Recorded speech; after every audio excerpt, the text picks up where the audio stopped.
So I got this one last week. We did a test bake. I just wanted to be clear on um, some really important things when you're using Substance Painter.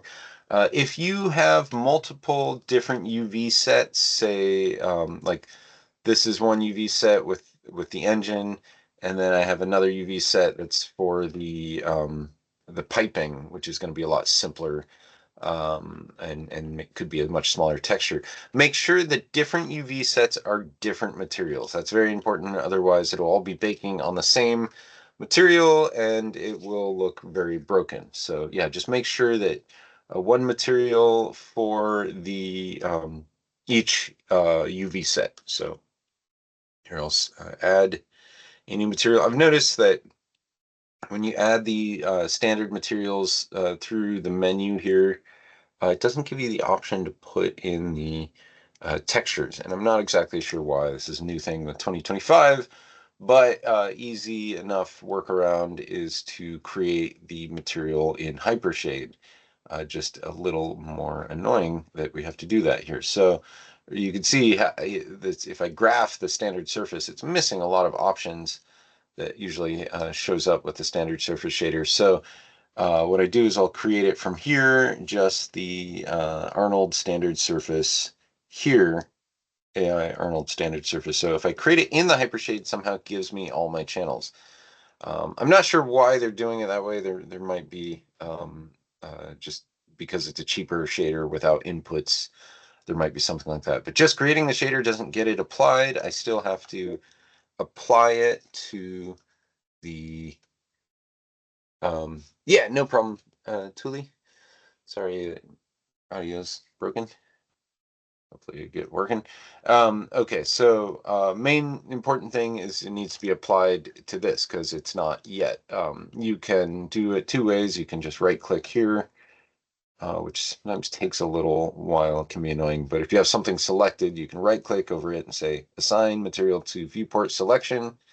Yes, the other way, which I think is a little more efficient, is to just name your material. So ship body or lander body in this case.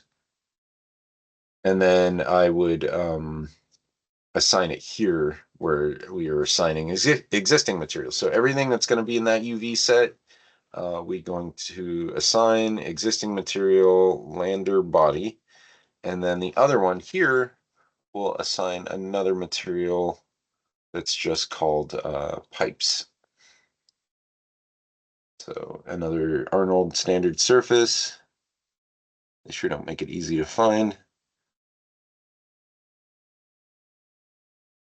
I'll call this one pipes. So now I can apply a material here.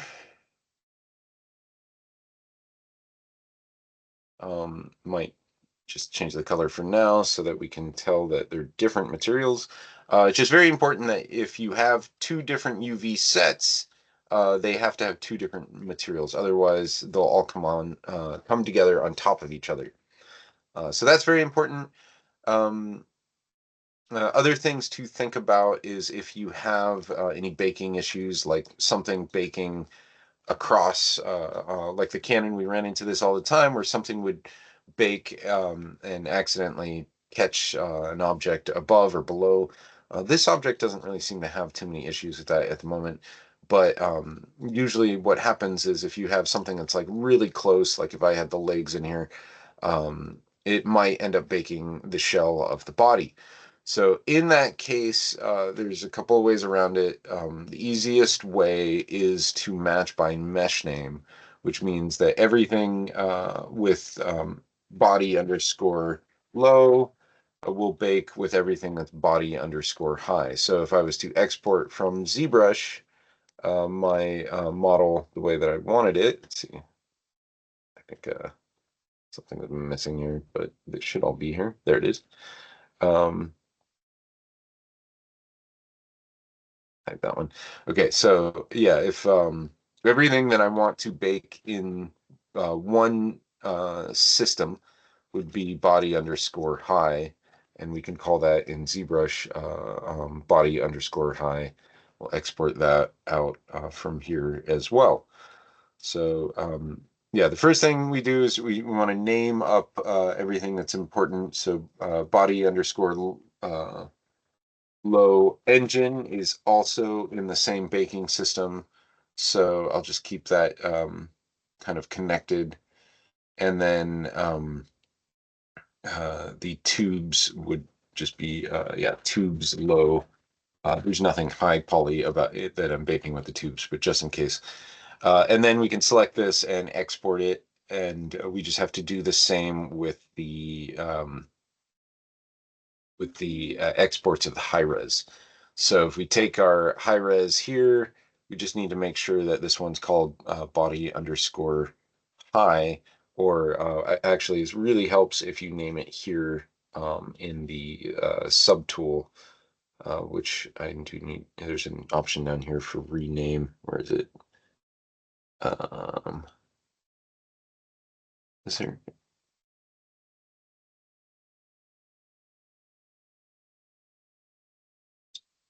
Right click on it? I thought, yeah, there is a place. Here it is, right, rename. Okay, so this one we can call body underscore high. And this has just about everything on it. The other thing to think about is if you wanted any vertex color for material separations. Here I've red for the windows. Then I also did red for these things, but I probably want to do a different color for these things. So let's do green for these front kind of panels here. Just fill the object so it's green there.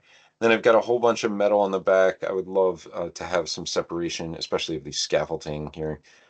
So if I can isolate that, then we can paint these another color. We can do this blue for the metal. I've got a lot of pieces, so maybe it's easier to just hide the body and paint these blue. I'm going to turn off this alpha. I don't need that. So it's not quite going to work because there's a few other things I don't want connected. So yeah, there's a whole bunch of pieces. If I just hide all the things I don't want to paint blue, this might work a little better.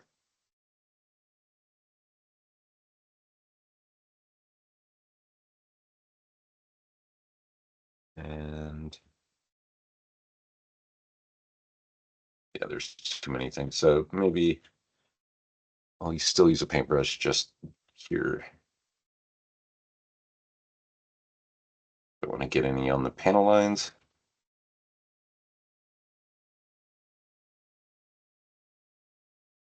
That way, this way I can easily separate the materials that I want to be this kind of metallic blue.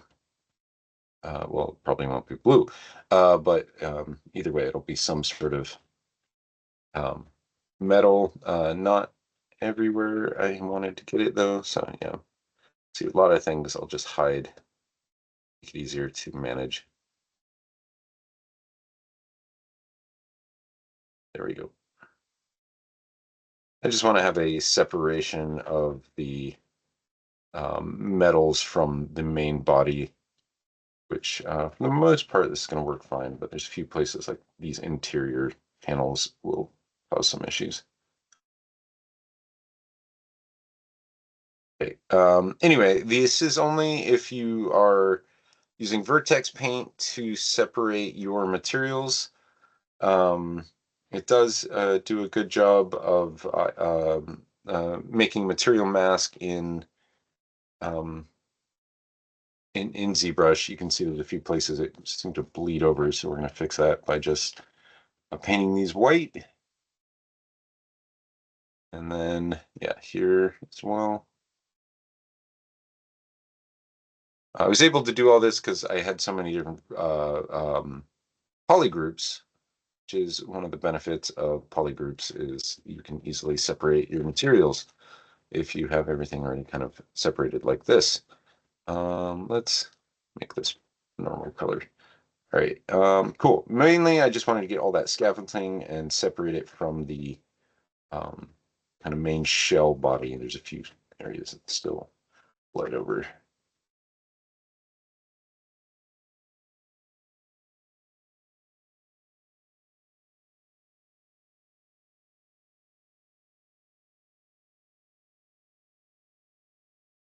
Okay, so two. This is a scaffolding left. Okay, so now I can export this.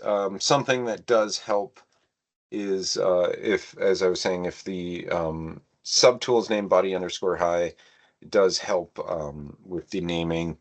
But usually this works out pretty well, especially as with FBXs from ZBrush. So yeah, we'll just underscore body underscore high, export that out. And the reason for the naming is to use the match by mesh name, which might not be a big issue with this one, but is very often very important with when you have multiple objects and you're trying to bake them together without having them overlap each other. This is the biggest issue is this kind of overlap that happens when you're baking and you're getting the shoe on the pants or the the interior of the object on the exterior. Those can all be really annoying. So we try to use a match by mesh name when baking in Substance Painter. But for a lot of these objects and projects, we just have one bake, not a big deal, and can manage it. This one is just going to be managed with one bake. But as we saw with the Canon, if you have multiple objects, it is nice to use the match by mesh name. So let's bring in the LOD0 into Substance Painter. I'll do a bake, and then we'll move forward with materials, which this is kind of the main focus of today is going to be materials. I'm going to set my document resolution to 4096. The reason why I go so high is because authoring at a really high resolution definitely makes it look better than authoring at a lower resolution, and we can always reduce the texture resolution down. So I think it's good for most objects, especially if they're the hero objects. Author it pretty high. My object's particularly complicated, so it does need a fair amount of resolution. And then I wouldn't go above 4096. You can usually get the UVs to manage anything around 4096 to look pretty good if we're efficient with our UVs.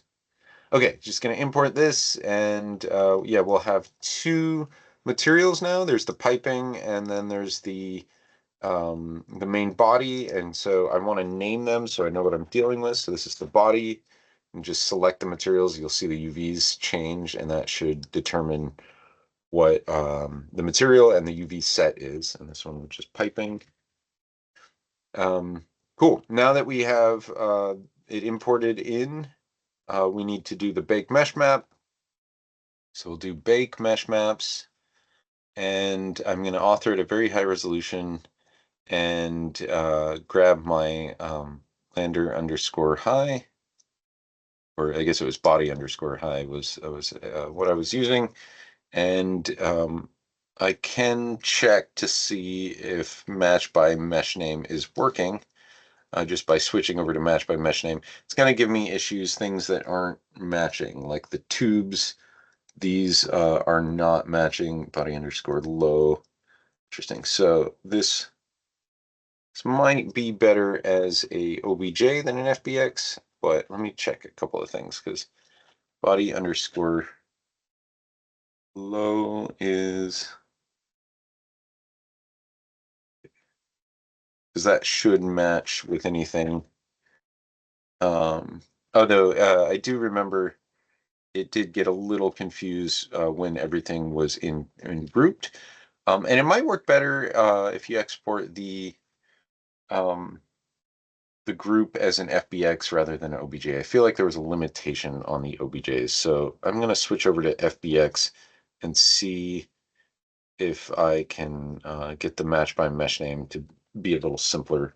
So I do remember OBJs, you had to get out of the group in order for the match by mesh name to work. But this would be body underscore low. And then I probably should take all these tubes and just combine them into one object. It's a little easier to manage. the baking, if they're all one object, I just need to delete my material or history, and then we'll do this will be just tubes low, and that just makes it easier to manage. Okay, we'll try exporting as an FBX, see if the mesh by mesh name works. Okay, so let's go back and re-import my low res with an FBX rather than a OBJ.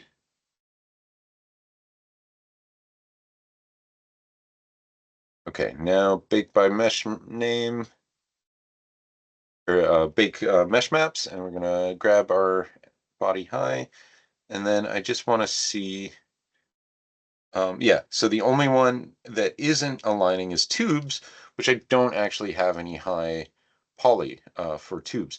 What this means is if I had any other objects in here, it would grab the right object. Like body underscore engine is grabbing body high, which is this entire object. But if I had wanted to separate the engines out, which might be worth it, there could be some reasoning that the engines could be separated because of the way that the overlap can sometimes happen. So if I was to export these engines out as engine underscore high, and then called the engines my LOD0 engines underscore low, and then checked my match by mesh name, make sure they lined up, they would bake separately. But I've already done this. It doesn't really need to separate, but this is definitely going to come into going to show up for a lot of people when they have baking issues. One of the main issues is you get a bake from another thing on the other side, as I was talking about before. You get the overlap. And if we bake this one, let's just see, there might be a little bit of overlap. Yeah, it looks like it's kind of grabbing the scaffolding. So it's probably worth it for me to separate the engines out. So let's do that. The engine's already separated here, so we'll call this one engine underscore low rather than body underscore low. And then I will go find all the elements that make up the engine. So that's this piece here. I'll mask it. I'll select these pieces, kind of mask. Make sure I'm just doing, yeah, masking one at a time because there's so many little pieces in these engines. I got to make sure I don't miss anything. But yeah, now what I could do is kind of separate this. I'll do a split mass points, and since there's no divisions, it should separate out. Now I've just got the engines, so we'll make sure this one's renamed to engine underscore high. Then we go back to this one. This is the body. So I'll export this one with no engines. Call it body underscore high. And then, yeah, as an FBX, it seems to work the best. And then I'll export the engines and call them engine underscore high as an FBX. Now, what we'll do in Bake Mesh Maps, I got to go back and re-import so I have the naming convention correct here. So let's re-export the LEDs. This should be the last time I export the LEDs. So body underscore low, FBX. This naming doesn't matter as much as what is named in the file here. This is what matters. The body underscore low here is what matters. So now it's just an LOD0 that I'm bringing in one more time. Body underscore low, FBX. Okay, got the piping. It's got the body. Now the body is all. It still has the engine in the same material, but the naming should be different. So let's try Bake Mesh Maps. We're first going to apply the body high. See if that comes in. Looks like it's grabbing everything, and as you can see, it's not getting the interiors there. We'll double check a match by mesh name. Engine low is not showing up. That is correct, because I haven't imported it here. So we'll bring in engine high, and now engine body high and body low. These what happens now with match by mesh name is I will bake the body and the engines separately, but at the same time.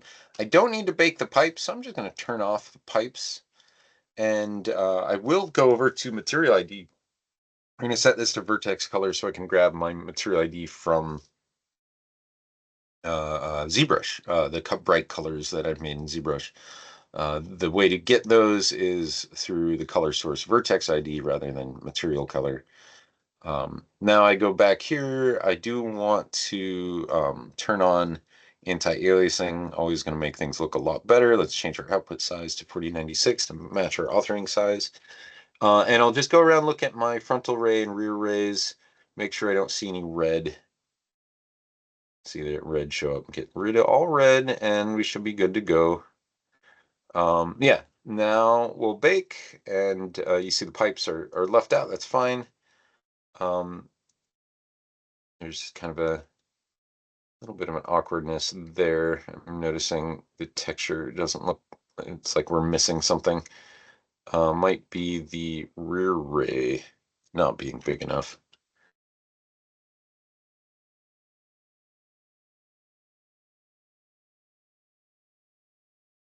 And it's taking a little bit of time, but because of the anti-aliasing. But it turned out pretty crisp, pretty clean. But yeah, I can see there was some issue there. I'm going to play around with the rear ray, turning that up, see if that fixes anything. Also, go ahead and author lower and quicker, so that I can just test this. There, yeah, that looks way better with the frontal ray higher. So I'll cancel this and go back to 4096. We have match by mesh names set up. We have the two objects here, but I turned off the pipes. I don't need the pipes to be baking. That's not as important. And then, yeah, we'll bake now. I want to make sure I get everything looking right on the inside of these things.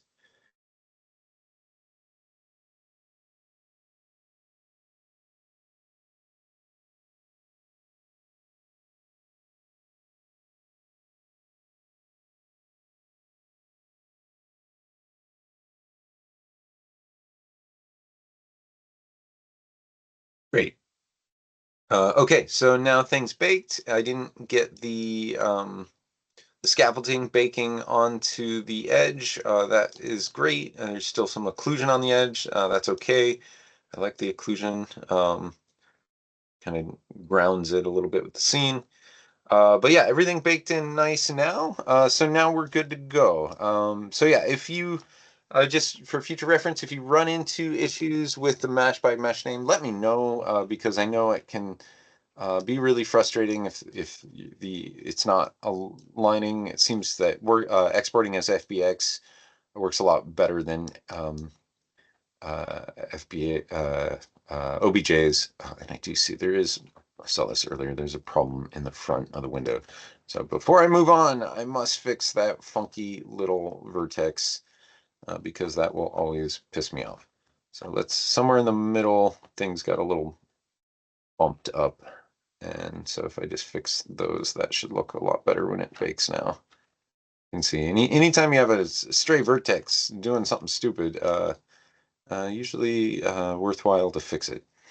All right, so I'm gonna do this all again, but I'm not gonna spend any time on it. We're just gonna export the body low FBX.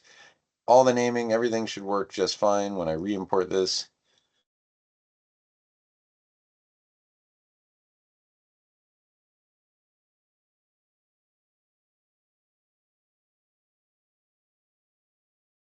Oh, I forgot the tubes. I want the tubes just because it's nice to see everything together.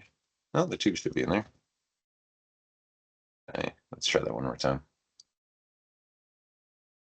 BX body underscore low.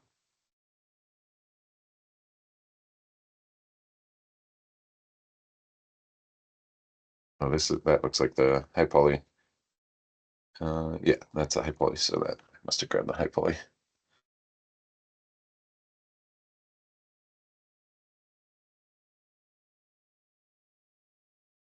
Okay, and fortunately it saved my texture set naming. But let's go ahead and bake everything. I should remember all my settings, just make sure my color source vertex ID is set up so I can grab those vertex colors. I will grab my body high and grab my engine high, and then that should be it. Just bring up the frontal ray so I don't see any red, and then bring up the rear ray so I can catch everything. I'll turn on match by mesh name. See, the only error is tubes, which doesn't have a high res. Now we go to anti-aliasing. Just want to turn that on. So yeah, should be good to bake now. Now that I fixed that one little ugly vertex in the front, everything will be great.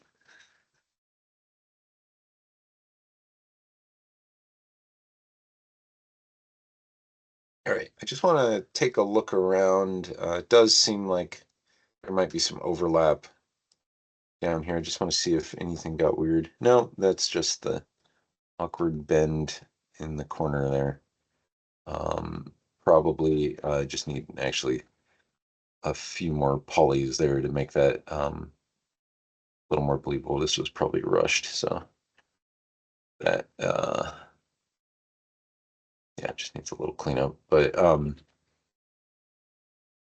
yeah, no overlap, which means we're not getting a catch on the other side.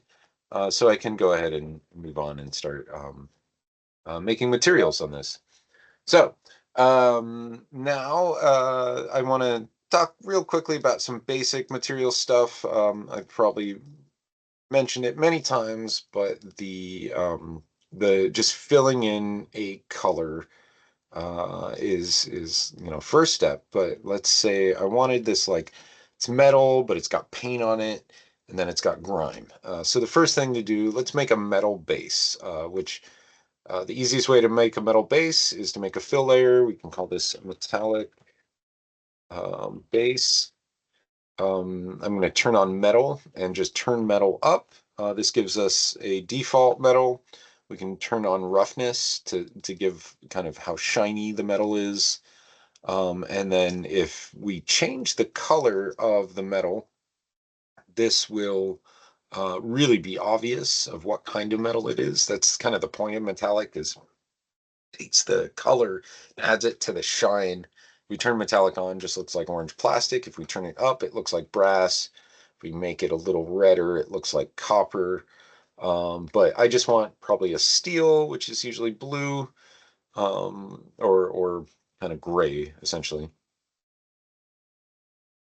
And then yeah, so now I've got just this shiny with nothing. There's no grime. There's nothing on it, but it's a good base to start with.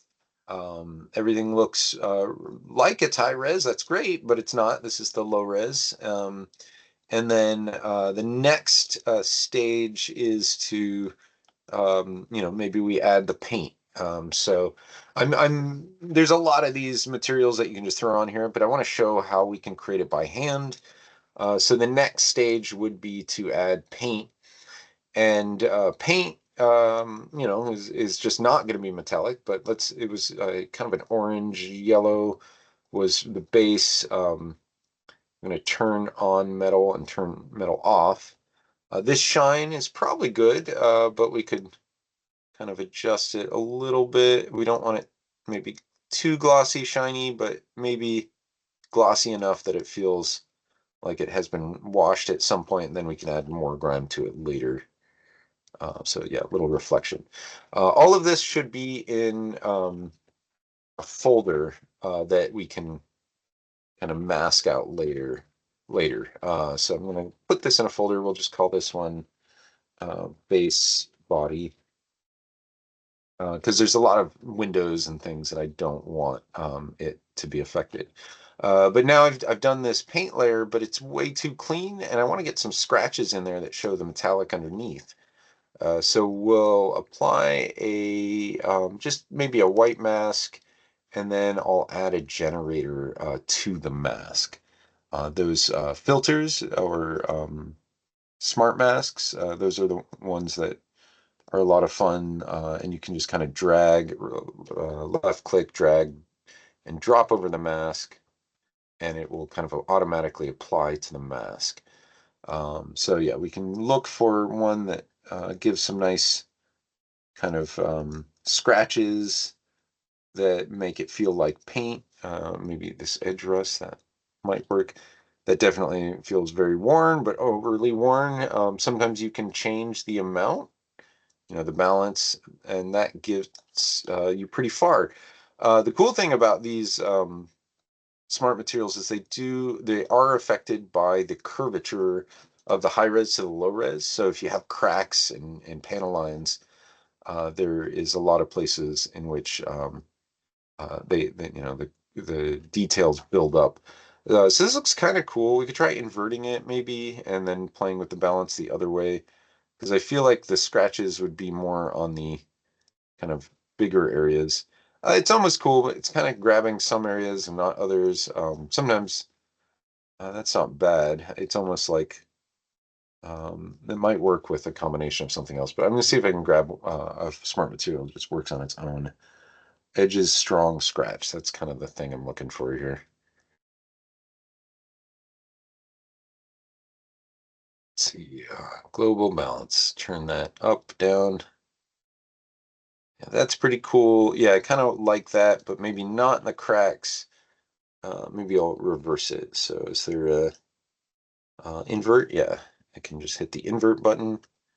Then now I can play with the balance. But it looks like there's a couple of different places for balance here.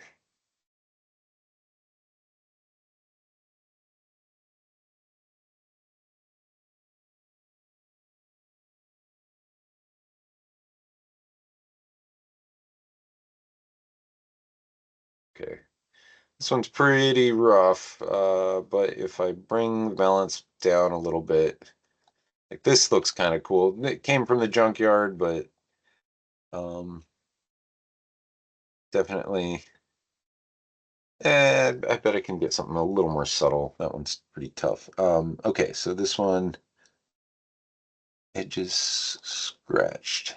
Let's try that one. That's all I wanted was edges scratched. Just delete all the other smart material that I might have been applying. Okay, that's kind of a little too painterly, but maybe if we play with the grunge amount, grunge scale. Yeah, it feels like paint, so that's not working for me. Let's go back. I think one of these edges strong scratched works if I leave out the other material and I invert this with the balance.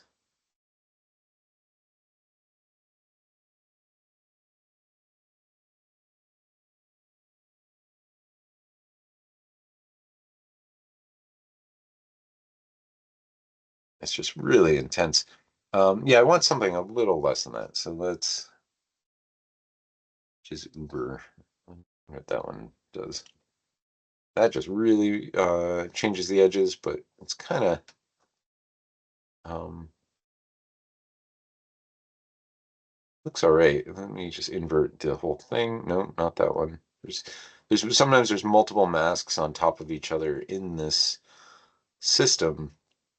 So global invert, yeah, let's do that. Um, okay, yeah, that's what I wanted, where the edges just feel a little scratched up, little blurry around the edges. So I'm going to try to crank up the contrast. Yeah, want the contrast up a little bit. Texture, see, yeah, I like that texture. That's good. Curvature, you can see this affects the deepness of the cracks, and then thickness. Yeah, that's actually pretty cool. Can get kind of the edges scuffed up a little bit. This is what I was looking for, just a little bit of scuffing on the edges. Nothing too dramatic, but the more contrast, kind of the more believable it is. That's what I'm looking for. There we go. And then the cool thing about something like this is I can then group this together, call it paint layer, paint group, and then I can make another mask that is hand done with brushes, and I can start getting kind of a little bit more of a like organic feel to the material, so it doesn't feel like it's just all created by programs. So yeah, what I like to do is use a fur works just like for scratches or for random. That sometimes does a pretty good job. Little scratches, little too kind of simple in their scratches. So let's see if we can find a fun brush. There's a lot of great brushes in here. And just something that look a little bit like scratches, like here. Yeah, I just need more contrast in these brushes to get them to feel right. Sandpaper, maybe. Yeah. Um, okay. Yeah. If it's bigger, it seems to work. I just don't want it, the scratch is quite that big. Yeah, maybe just these little ones. Sometimes they work fine. Anyway, I love to do just some little scratches here and there to give some organicness. If I hit X, I go from black to white, so I'm inverting um, the mask so I can clean up things. But really, just kind of finding a good brush to play around with. Honestly, sometimes I just go back to the basic hard brush every now and then to get a good scratch in the direction that I want. Because scratches, they might be rocks flying by, hitting things pretty dramatically. And so sometimes these kind of automatic brushes don't give me exactly what I want. Basically, I just want to kind of break up the paint a little bit as if kind of years of wear and tear has given some kind of nice scratches. So that's an easy way to kind of throw on a little bit of scratching. The other thing that I wanted to talk about, which everybody is kind of how to create extra panel lines. And so that would be like smaller panel lines than these big ones that we made in ZBrush. We can do those kind of on the base layers, the best place to do them. You make a new paint layer, and we can call this one panel lines. And then we will make a system in the brush to make it look like panel lines. If it's just paint directly, it's just painting white. I don't want that. I want to paint something that's kind of dark, so it kind of cuts through a little bit, but a little too dark is black. It just looks like it's drawn on there. So usually what I do is I'll turn my base color of this panel line brush black, but I will turn down the base color intensity so it isn't totally black like that. So now if I draw, it's a little more like a shadow. So that's a good way to start, something like that. But then I also want to bring down the height a little bit so that it kind of indents a little bit. Now, if I make the brush really small, I can easily add more panel lines to the ship very quickly without, adding more polys or anything. I'm holding down Shift to create a straight line. And then if I wanted a little darker in my paint here, we could, in the darkness here, we can turn the shadows up. So yeah, it's just a kind of a quick way to add panel lines. The curvature it doesn't affect the curvature, so you don't get the scratches around the edge like you do with the high res panel lines, but it is pretty cool to be able to just kind of add panel lines anytime you want, adding more details very easily this way. And you can do this with panel lines. You can do it with like bricks. You can do it with um, fabric, weave, just a million reasons why it's totally worth it to use texture to add more detail. And then sometimes you might not have time to create a high res. And in that case, using these kind of tricks goes a long way to making something look at least a little bit more high fidelity than it did without this height map deal. Anyway, just fun way to add more panel lines. You can also add a little more interesting filigree or complex details with bitmaps. If you were to, let's see, figure out what we could add in there that would be kind of a panel line thing. I'll just find maybe a, see, just want to find some sort of example of some kind of detail that we could do with height maps. Sometimes you can like do just like stuff like this, almost like super, super mega detail with a height map, and that goes a long way. But the other thing is doing anything that's like a cool shape. I'm just trying to think of maybe any cool shapes like these X's or just kind of these, yeah, little like door panels. So you could make something in Photoshop that's like a little door panel. And then we can duplicate that using by bringing in a bitmap into Substance Painter. So yeah, what I'm going to do is just make a black and white map here that is kind of maybe somewhat repeating um,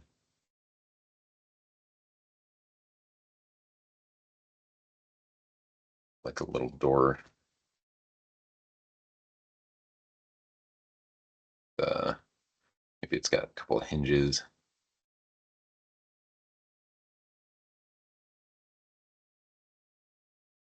And maybe it is a little raised, so everything else is a little darker. So the door is a little raised.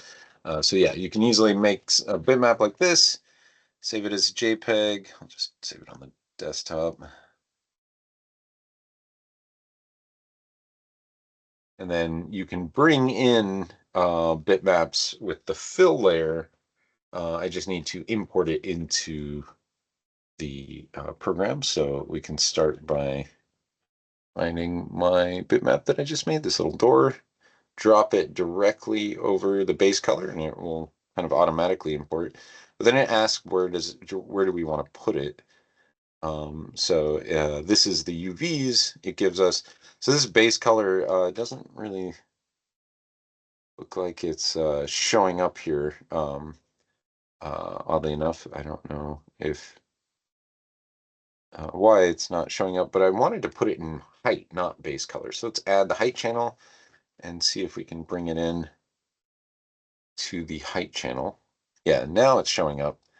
Oh, this is probably because the paint layer is overwriting everything. But yeah, you can see, obviously it can come in as a repeating object, but maybe I don't want it to repeat everywhere. So you can go into the properties and turn off repeat UV projection, and then it's just a simple little um, decal UV that you can put anywhere you want. So maybe I'll make it really small, put it right along the door here.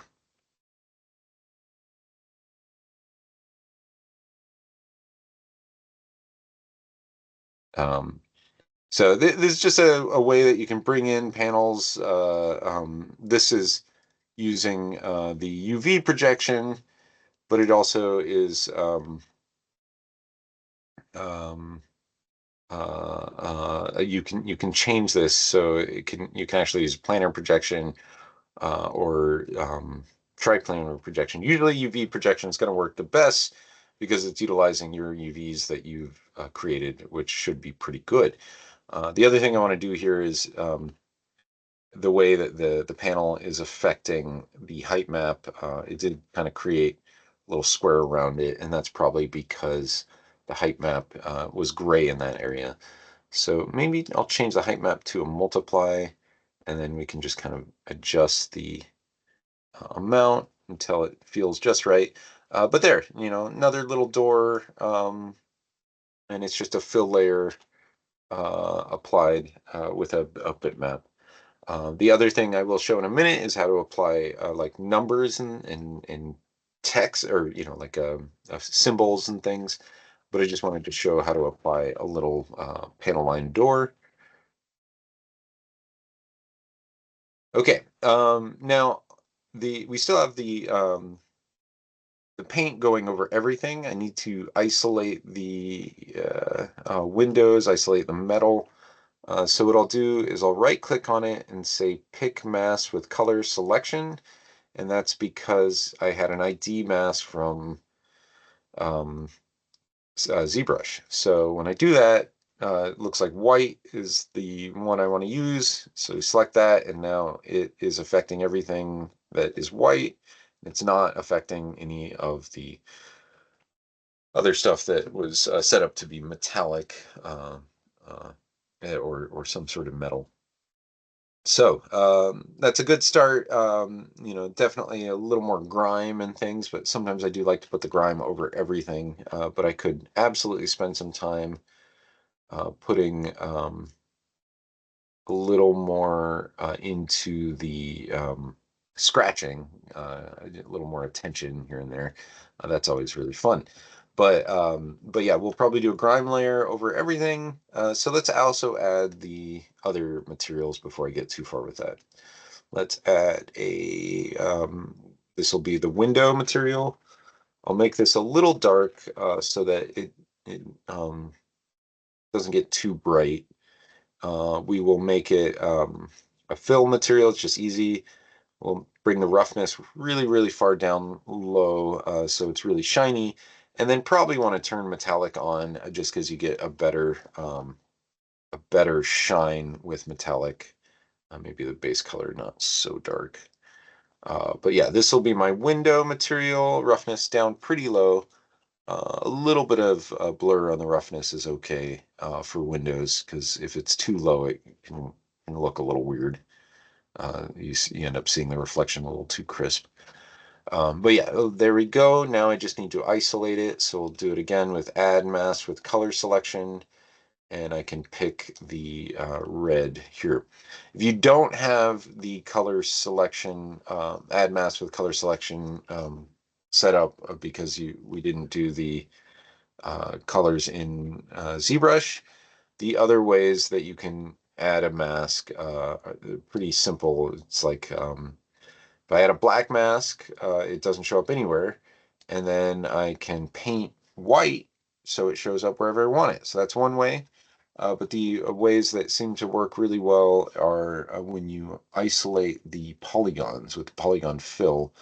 Just change whatever color you want it to fill to, and then I could individually select the polygons of the window. And that will actually work out with this window because I made sure with this part of the window to match the polygons around the window. This one I didn't, so it's not going to work out as well. So I'd have to paint that if I didn't have color add mask with color selection. But I'm going to remove this mask, go back to the one we have where add mask with color selection, pick the color, the red. There's our window. Now I want to add kind of a dark metallic for all of the other metals, like interior there and everything back here. So I got a shiny one for my window, but let's make a more like a dark metal for the other metals, and probably end up putting this into a folder. But let's see, let's grab, let's turn metal on. Let's make this kind of darker blue. We'll turn metallic all the way up. And the roughness, I don't want it to be too shiny. This stuff isn't chrome. So something around there, not too bad. And then with some grime, I think that will add a lot. So call this one base metal pieces. Okay, and then we will I need to isolate it to the metals that I want to focus on. But if I isolate just this, I won't be able to add more to it. So I'm going to group it and add a mask color selection to the group so I can add more to this later. That way I'm not stuck with just the elements that I've just the metallic base element. So now I did that. Now I could probably add some grime to those metals as well. Seeing them here, they're just a little too clean. So what I'll do is I'll make a fill layer, make it black. This will be grime. I'll make the roughness really, really strong, and then we can leave metalness on just because I don't like switching between non-metal and metal in metal surfaces. It kind of breaks the whole system. But this is grime. It's too dark here. So let's call these are engine parts too, so they're going to be a little extra grimier than everything else. But what we can do is add a filter to this. So first we'll just add a white mask, and then I'm going to add a smart mask to that. Dirt, dusty, that kind of thing. That looks like what I'm looking for. There we go. So yeah, grimy mixed with the metallic. Maybe try a little dirt leak. This looks like it has a little more in the corners. That's kind of what I wanted, so that the corners get really grimy. Everything inside and in the corners should not be as shiny as outside. That seems to work. It's all really dark, but it definitely has that feeling of ship metal. And I might change the intensity overall of the grime, but I have to change it on each option. So mostly just the color. Having network problem. Yeah, sorry, Superstorm. Yeah, just everybody knows it's like 3 o'clock. I will switch over to checking everybody's work 3:30. I just wanted to kind of get through kind of the base substance painter stuff. And then I really want to see anybody's work if they have uploaded anything. If you haven't, totally fine. I'm just next week I want to see a final pass on materials for everything. So if you're questioning if your LED looks good, we should just give me throw it up there, and I'll give you some answers. Okay. So got some metal grime back here. This is kind of working. We also have the pipes. Those are a whole different material set. Maybe not the best UV. They were just kind of an automatic UV and ZBrush.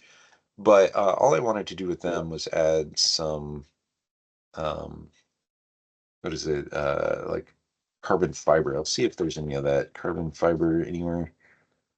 Materials, yeah, carbon fiber material on the pipes. So yeah, we'll just pop that in there. Feels really large. So let's go to the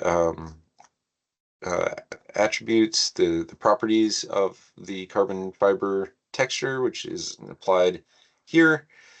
And yeah, it looks like the weave amount, maybe I can play with that. Does that change anything? Definitely adds more. Wonder if there's anything that gives me more details.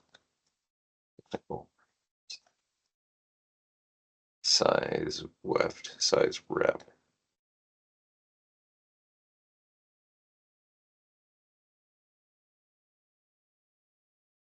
There we go.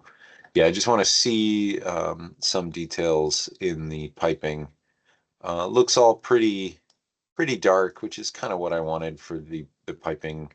Not too bright, but it is really dark. I wonder if I can just add a base color that's gray. You can see it a little better now. Yeah, and then I'll just dim down this gray a little bit so that you can kind of see the piping. Cool. Okay, so that does it for the piping. The other thing I wanted to show is how to add some like text, maybe the number of the machine here. So yeah, I'll do that. I mean, I know there's ways you can do text in Substance Painter. It does have some text options, but I like to do a lot of my bitmaps in Photoshop. I just have full control over all my fonts and everything. So I'll make a number. So yeah, we'll just apply some text here, and I'll do this as basically like a mask. So we can apply it directly as a mask. So make it black with text that's white, maybe just some number, but I want it to be a cool font. So let's get some sort of techno font.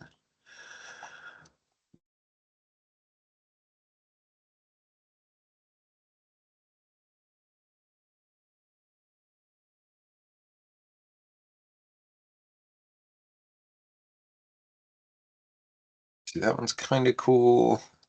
Make it bigger. See what, yeah, let's make it as big as the screen needs. And then sometimes they have like a line through them so that the screen print isn't totally big. Or if there's holes in the screen print, sometimes they do this thing.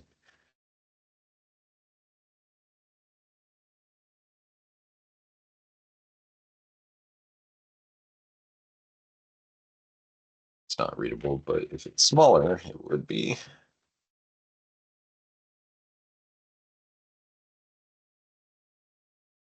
Okay, so yeah, just want a number, some sort of symbol that shows what this is.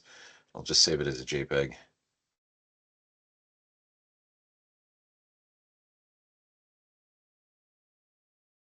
Okay, then I'll go into my body and we'll add the number to the side here as a fill layer. What I'll do is I'll make it a mask. We'll add a mask with a bitmap mask, but I need to bring the bitmap in. So let's go grab it. I'm just dragging it from the desktop and we can add it here. There it is. Now I can place it here. This will be the UV projection placement. Just get it to a spot that feels right.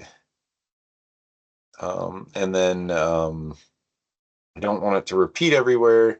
So under properties, we'll set up the UV unwrap to not repeat, and it just shows up once. Now we can see it there. We can also rotate it just a little bit. It's easy to project directly on your UVs, which is why it's nice to have clean UVs. There are other ways, but I find just it's nice to have it when it's directly on your UVs. It's a little easier to manage. But you can see that um, the numbers came in. It looks good. We could also give it a little bit of a height too. If we wanted to feel like the paint was a different color, we could give it just a a little bit of a height, and then I might add red for the paint color. It feels about right. So this looks like really clean, like they just put it on there. And so it wouldn't be the end of the world to add a few scratches to that. So I'm going to group this whole thing together, call it number, and then I want to scratch that up a little bit with a mask. So I'll add a white mask, and I'm just going to scratch it up with a brush. Yeah, see if these brushes just kind of break it up a little bit so it's not totally clean. Because yeah, usually the screen print goes on there and the paint, initial paint isn't the cleanest. Um, anyway, something like that. And then now I feel like the whole thing needs some grime. So I'll add one more layer to everything. This is going to be grime, so I'll make it kind of maybe a brownish dark. Well, maybe not quite so saturated. Yeah, something like that. And then the roughness should be pretty high for grime. And then, so yeah, something like this could be grime. I just need to add a mask to this. So this will go over everything. So let's add a black mask, and then I'll add a filter to this. Smart filter, smart mask. This will be a good place to start, but I usually like to add a few layers of grime, not just one layer. Let's see, anything? I think let me add a white mask instead of a black mask, because I think I overdid it with oh, it just needs more global balance. Yeah, there we go. There it is. So you can see grime coming out, kind of getting on everything. Yeah, that's not a bad grime. Let's try moisture though. That could be a little better. Global balance, turn it up. A little too, looks like a map, too kind of obvious. Oh, am I doing two at once? Maybe. Let's try moss though. Try the grunge amount. Yeah, so this grime is nice because it's kind of it's going everywhere. Let's see if I can. I want something that puts a lot of grime everywhere, and then I can just kind of pull it off in areas that I don't want it. Okay, so right now, let's see attributes. So right now it's not using triplanar, so there's a few spots with UV seams where the grunge doesn't go through cleanly. So if I switch to triplanar, it should kind of fix up some of those seams. So it goes triplanar just kind of avoids all seams. Kind of nice to deal with things that way. I like this grime a lot, but I don't want it everywhere so uniformly. So let's see. I just want to see more scratches, less scratches. Yeah, less scratches. I don't like the scratches. Okay. Um, so I'm going to add a mask to, or add a group to all of this so I can add one more mask level over this one. Okay, so add a white mask, and then I'm just going to use a brush to get rid of it in areas that I don't want. So a lot of areas kind of overly grimed. We'll just kind of get rid of it on those things. I don't want it quite all over the windows. I want to be able to see certain areas. We don't need as much grime, but this is usually what I do for just about every object. I want a few of these passes where you figure out what materials are what, and then you add the extra levels of detail, grime, any extra interest. That should do it. This gives me what I was looking for, this kind of construction yellow hover thing. It's got a whole bunch of stuff in the back. It all got really grimy back here, but I feel like I need more metallic back here anyway. Because even though I got all the metallic scaffoldings, things like this still need some more metallic. So I might add a little more metal back here. Keep all these things, even leave the grime on. Base metal pieces. Yeah. So that was all with color selection, but I might add one more um, layer of metal. So I'm copying this base metal, pop it out of the folder so it works on its own. And then I'm going to add a black mask. And now I'm going to use let's see, I'm just going to see what I can do with um, um, poly selection. Seems like these are all pretty only on the high res. So that's okay. I'll have to use the just basic brush to make a mask, which is kind of the simplest way. I just want this area to be metal. It's too yellow back here.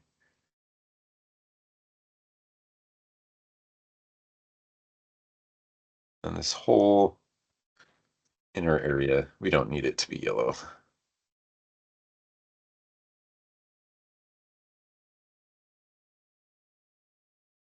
Okay, yeah, then it just adds some more depth in the back. Do want the grime over everything though, that'll help. And then it's a little heavy-handed, so I'm going to bring down the intensity of the base color. I do like to make sure grime is multiply. That always seems to work a little better for grime. But there we go. Now it's grime, it's metal, got some stuff back there. There's a few spots that the paint shouldn't be on, like the engine area. So let's make sure I fix that. That would be the base body. That's where the paint is. And I'll make one more group here and I'll add a white mask. And then I'll use the poly selection with black to get rid of the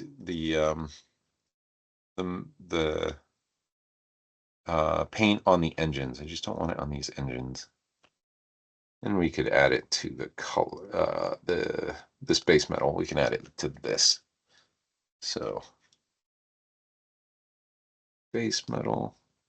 Oh, that's the wrong base metal. Okay, too many base metals. We'll add it to these. Yeah, turn white on, and we'll add it to that. We'll add it to this. That way, the engines all have metal and not paint.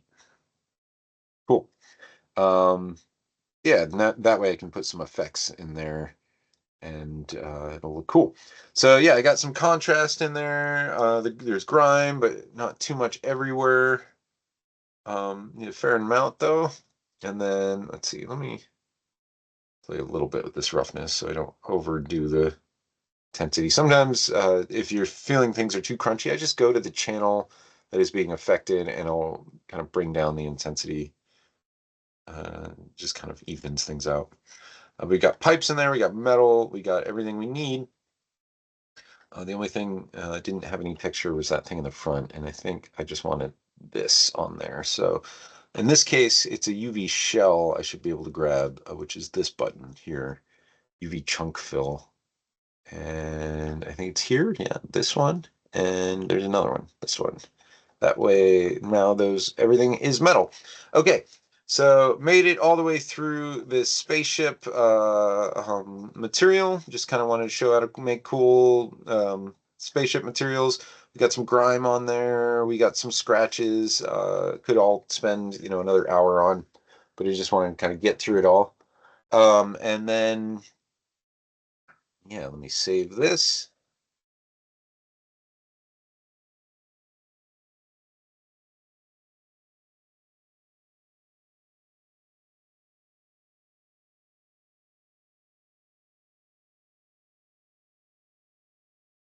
Okay. Now for this one, I want to export the materials.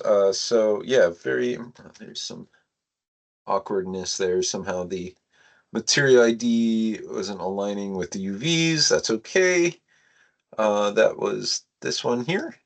So if that's the case, the UV just kind of missing it a little bit. I can always use the brush to paint that. So I was using the polygon fill at first, but now I can switch over to brush and just get a good basic hard brush. And if I switch that to black, I can kind of draw over this. This ends up being something you have to do a lot with when you have a lot of different materials. You do have to paint by hand every now and then some little sections just over the high res normal map bake. You can see it can be a little annoying, but um, it's not the end of the world.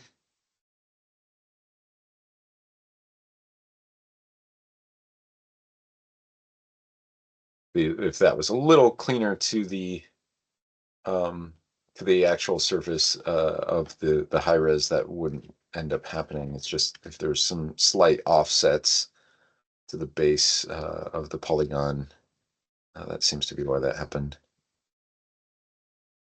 Using shift to create straight lines.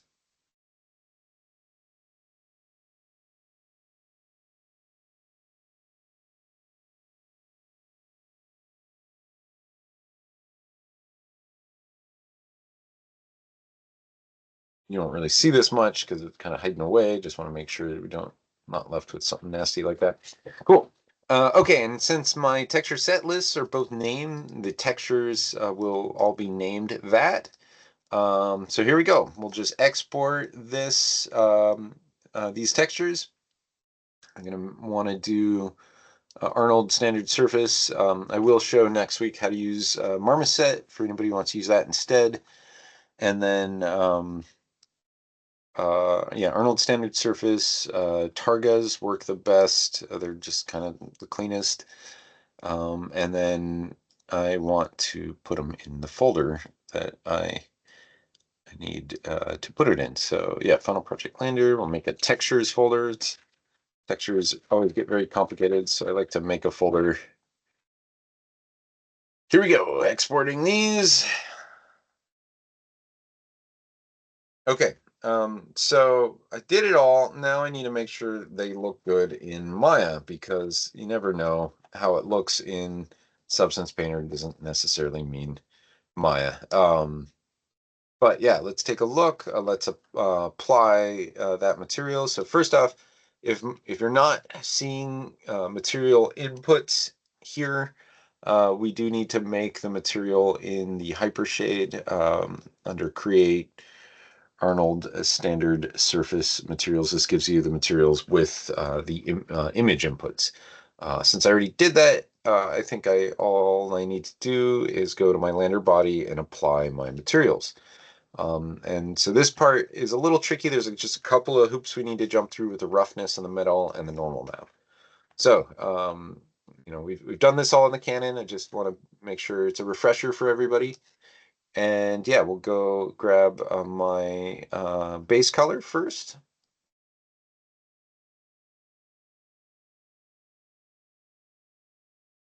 So it should be under textures, base body.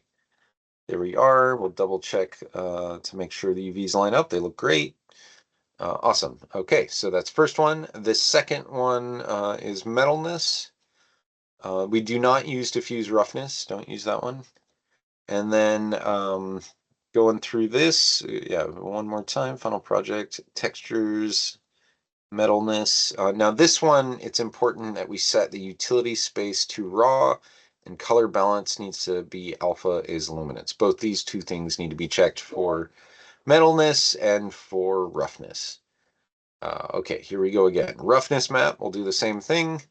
Select the file, find the file first, because those things always reset. So yeah, base, body, roughness.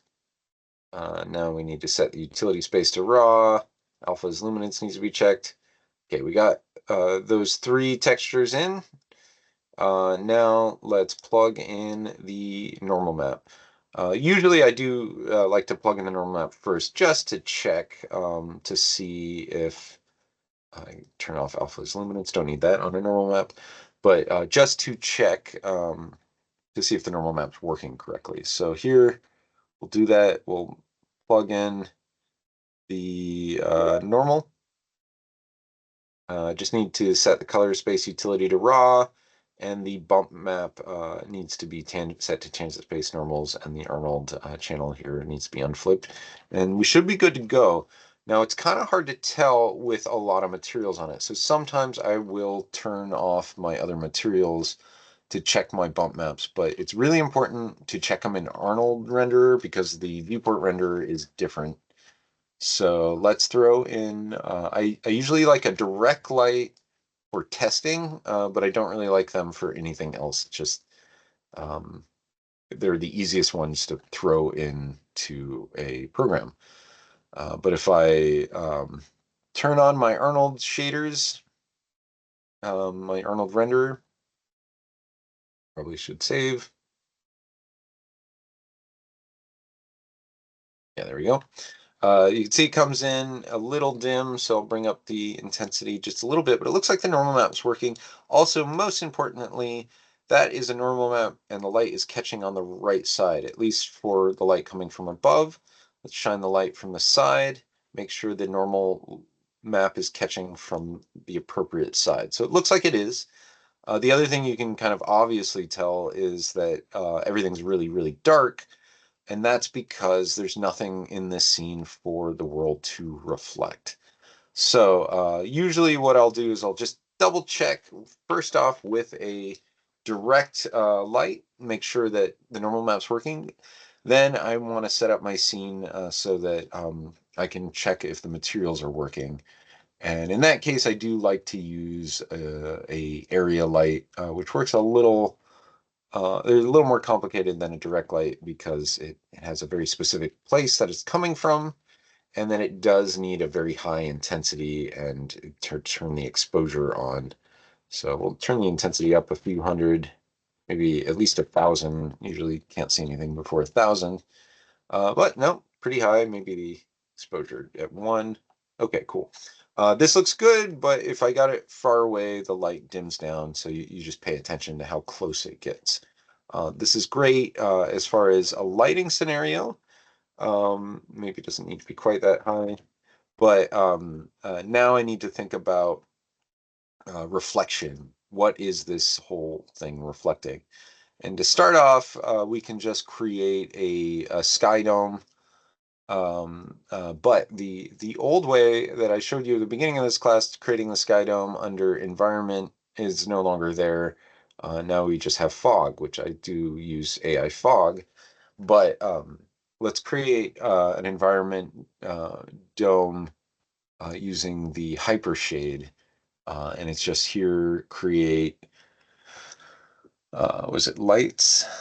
And it's Arnold light, AI sky dome light. So this is just create a dome around the object that is projecting light. And this one, we can add a color, like if you have an HDR eye, those would be helpful, but really we just need anything. White is better than nothing. But I think I might have an HDRI here.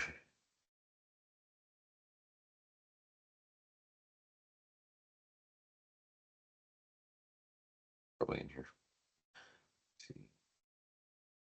Sky domes. Yeah, these you can download for free.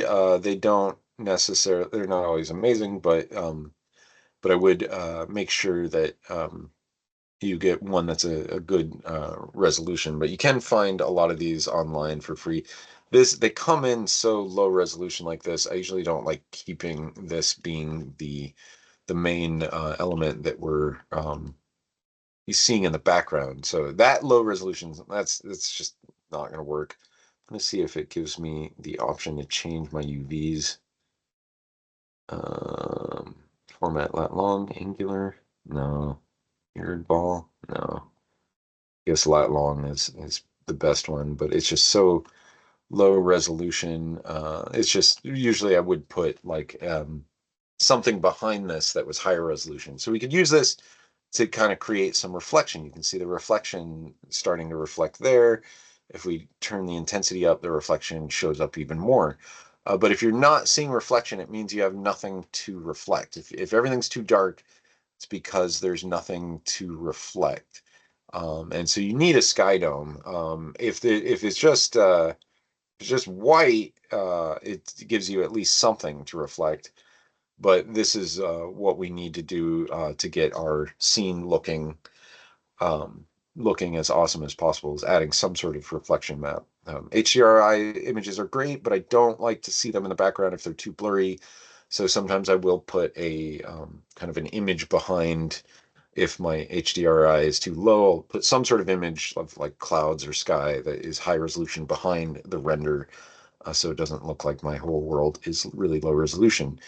Um, but you can find incredibly high resolution HDR images. They just sometimes can be a little expensive. Anyway, so you get something to be about here. You just want to make sure the shine feels about right. You want to see the normal map happening. Maybe the overall specular intensity of this is a bit much. So sometimes I bring the weight down if it's just a little too shiny. Sometimes Arnold makes things a little shinier than Substance Painter. And then we still need to apply the carbon fiber piping in the back. So we just go to the material, since it's already applied as pipes, I can just use the ones that I already exported when I exported the rest of the body.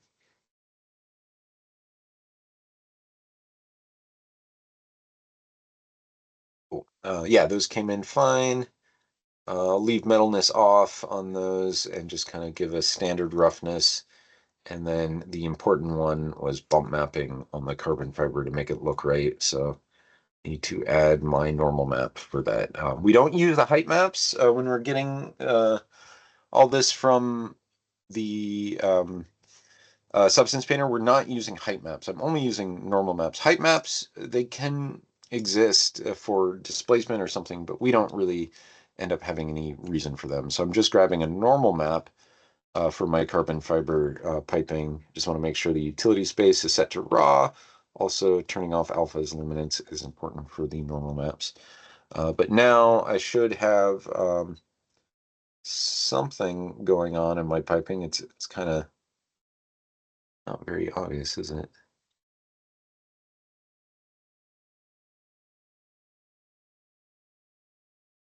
I guess just the color is pretty dark. So yeah, okay. Should all be there. It just isn't very obvious because it's so dark.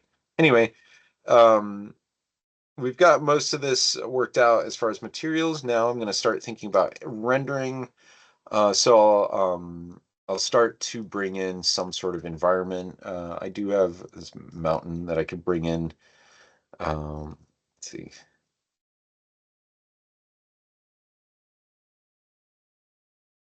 Yeah.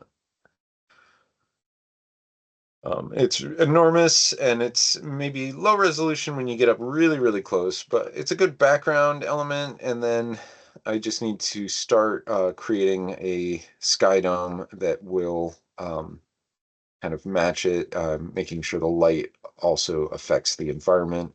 This um, lighting here, it's a square light, which is kind of silly. So I'm going to switch it to an AI area light, which gives me the option to turn it into a disk, which is more like the sun is. And I can pull it really far away. Now let's look at the render. See, it's kind of far away, so the intensity drops off. I'll bump it up a little bit, maybe even more. See it affecting the mountain. Maybe it's not hitting the spaceship too much. It's still hitting it a little bit. And then the other thing that you can do with area lights, which is awesome, is they do work with fog really well, especially the uh, AI atmosphere. So I'm going to create AI fog, and they should be. Is it? Is that? No, that's not the one. I always forget which one it is. Not AI fog. That one's really annoying.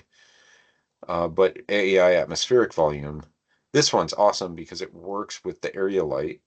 Area light is really intense because it's going everywhere because it's spreading so much. But if I turn down the spread, you can kind of get this like laser beam thing happening with it. And then I might turn down the intensity of the volume so it's just a little less. But this is how you can get some pretty cool fog happening with light affecting it. So I want to get this like shadow of the sun coming through the mountain like this. We could kind of start with something like that. Um, and then maybe this is not quite as intense. How about giving it a little color? But yeah, just starting to test out lighting, seeing what I can do. We got a cool mountain scene, but if I wanted something that was rocks or more detailed up close stuff, I might approach this a little differently because this is one big giant piece. A lot of times what I'll do is I'll make one nice rock and I'll duplicate it a bunch of times. Before I move on, I do want to show how to do that real quick in ZBrush. If you need a rock, this is just like a quick 10-minute rock to create. It looks great and totally worth doing this way. So I'm just going to make a box, and it's just any old standard box. We'll switch it over to a Polymesh 3D. That way I can turn it into a Dynamesh. And this one, this will be high res, so I don't care about the details, but anybody that wants a rock or some environment objects, a mountain, anything like this, real quick way of doing it. I'm just going to kind of use clip curve, just chop it off until I'm dealt with kind of just a a rough geometric shape. I'll drag down so the Dynamesh is redistributed. I'll do a little bit of a smoothing so it's not just super faceted, and I just want to make it not feel like a cube. So once I get something like this, great. Now I can also use DAM's trim dynamic. This one just kind of real quickly breaks up um, the two procedural surface and makes it feel organic. So this is kind of a silly rock, but um, it will work. Now I want more details on it. This is just too boring. So let's divide it a little bit, and let's see. Let's actually make sure that Dynamesh is redistributed, and then I can divide it. Now I want to add some alpha to it. So usually what I like to do is find some sort of rock surface. So we can just say like uh,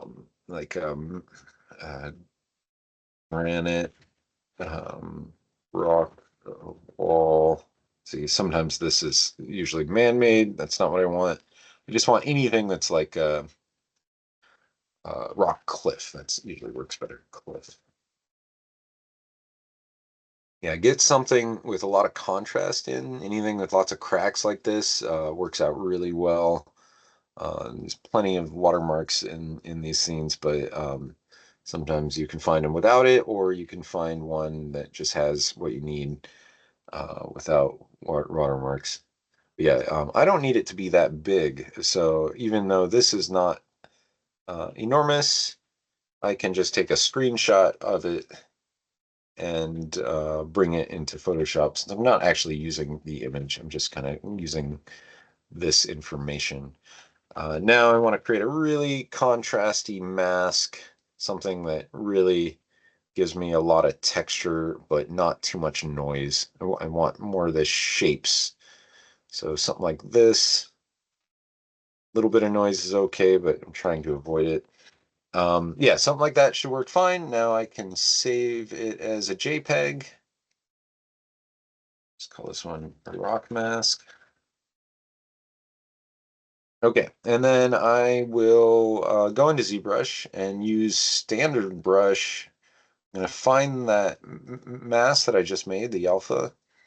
And then as soon as I do this, we'll move on, look at anything that anybody has uploaded.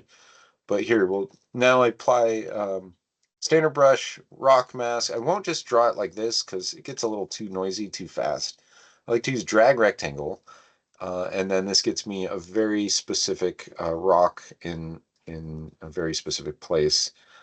The only thing I might do is auto masking backface mask so I don't affect both sides at the same time. But now, yeah, you can really even crank up the intensity with this to give it a real crunchiness. Maybe it's a little too noisy now, but just a little bit of a smooth that feels like it's kind of water worn. But yeah, something like this creates a nice rock real fast. Yeah. And then you could go further to sculpt it all, but I'm just trying to get something in here that feels rock-like. But it's cool about when you get a really good high detail rock is you can repeat it and you can rotate it and just do a million things with it to give it some more variation in your scene. It's one rock, but it can be used many different times and in different angles and stuff. Might a little bit of DAM standard always kind of here and there to kind of every now area. There's some flat areas, maybe DAM standard for cutting in. Um, Oh yeah, and then a cool thing, if this is like pretty boring rock, but if I wanted like a little more of a mountain range rock, I'm going to duplicate this one, and this is really cool. If you get some really interesting kind of variation between two lumps, like or three lumps, and then you can use crumple. Crumple is really good for environments, I found. So you take just kind of a lump and then use crumple, and it does a good job of kind of creating um, like organic stress that feels a lot more like the rock geology. It just kind of crumples things together. Um, and you know, that striation of rock and everything. It's pretty cool what that does. So yeah, you can crumple works really well. Just want to show how you can make a little more complicated rock that way. And this also works really well with mountainscapes. You can see it kind of striation, and it feels like a something that's just a little harder to sculpt, just because it automatically does some cool rock stuff. So yeah, something like this could be a great rock to work with. I could, you know, paint it, but I'll probably do the painting in Substance Painter. That's the easiest place to manage. Maybe giving one more surface here. Divide it, and then one more kind of detail pass. There we go. So yeah, something like this will work great. Let's export it, and this will be rock high.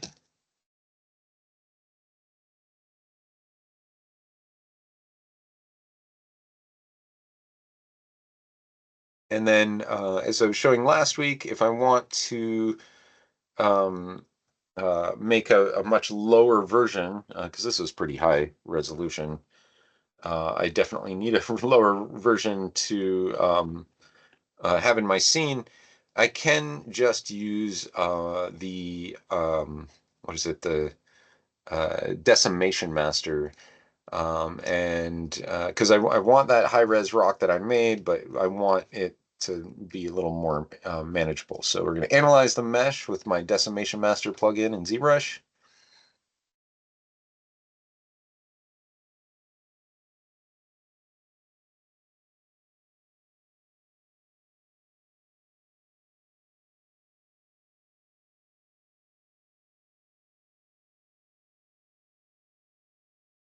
Yeah, it's a bigger rock than I was expecting.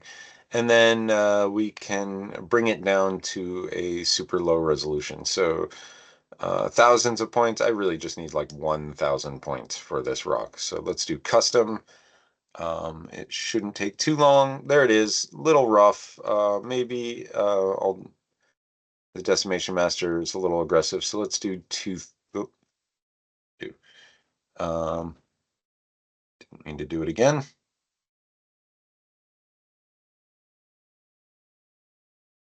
Okay, try that one more time. I'm just going to do 2,000 points instead of one.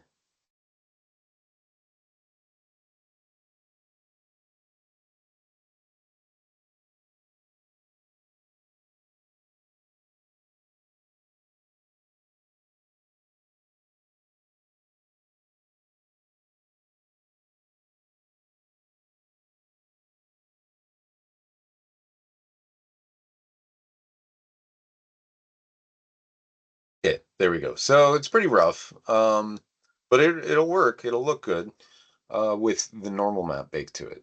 But it does need UVs. I don't even need to go into Maya for this. We'll just go down to the UV master, turn off symmetry, and say unwrap. And it does a pretty good job of unwrapping. And then we can just export this. It should just unwrap it as one old um, shell, but sometimes it splits it into multiple shells. So just call it rock low. And then when I go into, we'll save this, I'll go into Substance Painter, I'll make a new file, grab the rock.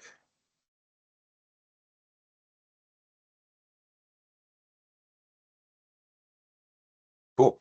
Now we just need to bake the normal maps.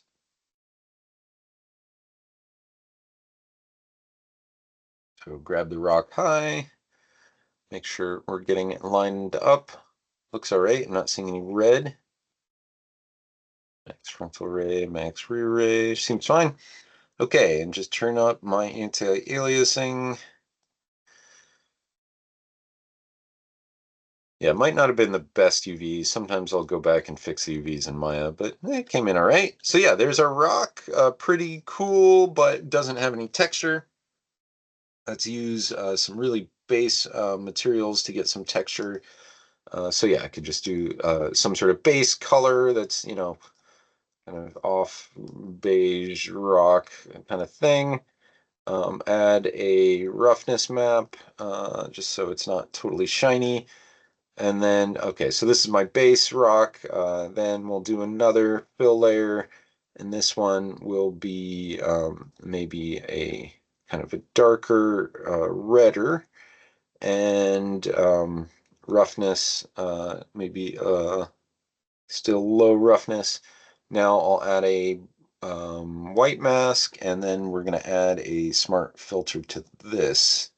And then it'll quickly turn into a pretty rocky surface. So I just need the right smart mask.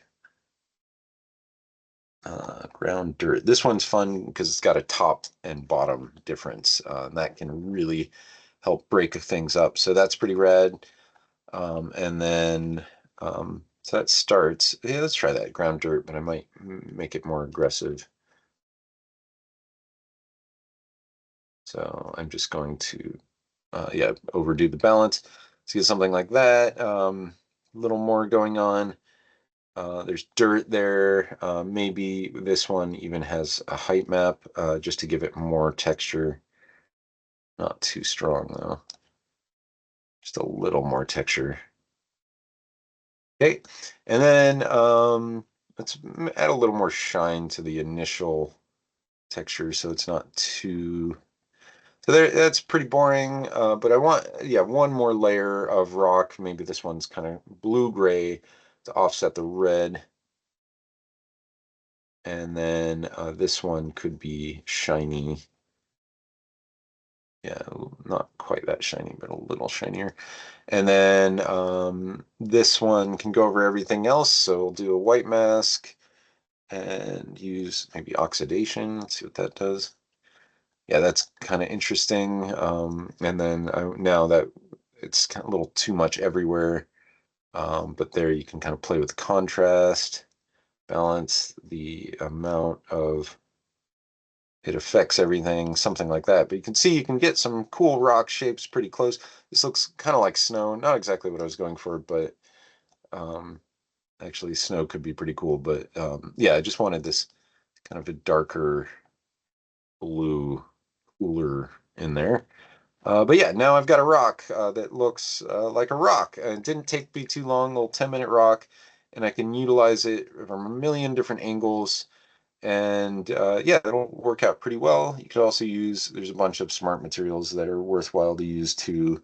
The marble is pretty cool. But you know, something that sometimes I do is I layer a few if I need something that just feels or like an organic rock. Yeah, you know, the marble vein is okay. It's a little too much, but um, sometimes it adds a little more texture, the veining. And then I will turn off the roughness intensities here, so it's not quite so shiny. Just yeah, adding a little more details. But there I have a quick rock, little 10-minute rock that you know, easy to do. That is how I would make a lot of like detail objects in the scene. And then the other thing that I might want to let everybody know before I'm totally done with the demo is how to export a tile texture of one of these materials from Substance. And basically, you just need a plane from Maya. So like that would be just a plane where the UVs go 0 to 1 space. That way, whatever we bake in here will be exactly up to the very edge, and then it should automatically tile. So if you're creating a ground plane, you need a really big tile or something that repeats. I just do this where I have a plane, And then in Substance Painter, I just import that plane. Yeah, probably 2048. And once you have a plane here, then you can just kind of apply any material that you want. So like concrete, let's see, let's do, yeah, concrete is a pretty easy one to get on there. We can export this, and that's easy enough. If you wanted more details, you can add them with panel lines. If you wanted asphalt, we've got that here. And then if you wanted like road lines, we can even do that here with, a sort of yellow color, and then make a mask, and then we can make road stripes. So yeah, all kinds of textures can be created this way. And what's awesome about this texture in particular is it repeats. That is that the edges will go on forever. So you can make a giant plane or landscape terrain that just goes on indefinitely and will always look super high detail because it's not resolution dependent, because you can get right up close, really far away, both look fine. That is what we want to do with our materials, but isn't always easy. But yeah, this is quick way to make a tiled texture. If you need some asphalt, they've got asphalt here. Otherwise, a way that I will do it is in Photoshop, actually grabbing Photoshop files and working with them. But yeah, there's some materials there. I just wanted to show like just how we can make all kinds of things this way. This is concrete, asphalt. That's pretty boring. Everybody knows how to do that. But there are some other cool materials that you can use. And you can download a million different materials online, all pretty interesting ones made with Substance Painter.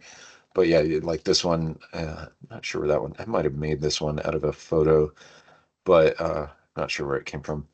But you can also, I think this one, uh, it even has a height map applied to the pebbles and stuff, and that can be really helpful for getting a normal map that has a little more detail. But yeah, that's about it. I'd love to answer any specific material questions of how to make anything specific. But until that day, until anybody has any very specific questions, I think we'll just move on and take a look at whatever's uploaded. Thanks everybody for sticking around for the demo. Next week, I'll show a little more about actually rendering and SkyDome and stuff like that. But I really just wanted to show how to, create materials from Substance Painter, get them in a Maya, and get them working, getting the lighting working, all that stuff. That's the hard stuff. Um, but it's all stuff we can handle. So. All right, I will move on and start looking at the Moodle submissions. Anybody that submitted, if there's not a whole lot there, that's no problem. I wasn't expecting too much today, but if anybody has anything we want to talk about, let's talk about that. So, all right, moving on, I'll stop playing around with this and open up Moodle.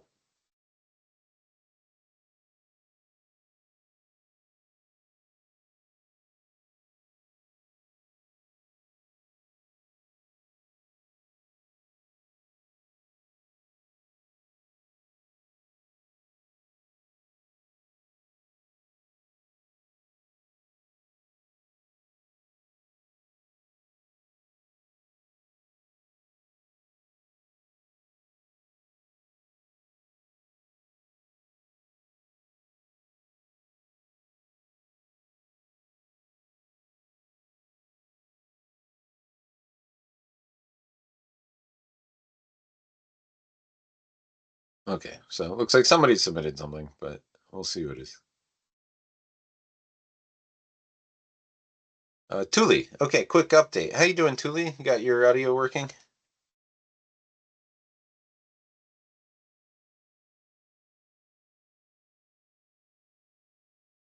Cool. Um, cool. Yeah, it looks like you've got some things super high detailed. If this is the high res or the LOD0.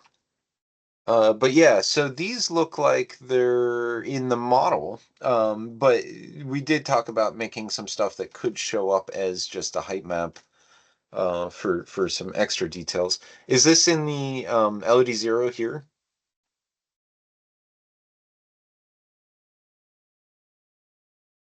Cool. Yeah, so that looks good. The one thing I um want to make sure is happening is that we are doing the display mesh display soften edge to the model before we render it, because there might be some issues with that. They look pretty, these little crosses, they look awesome.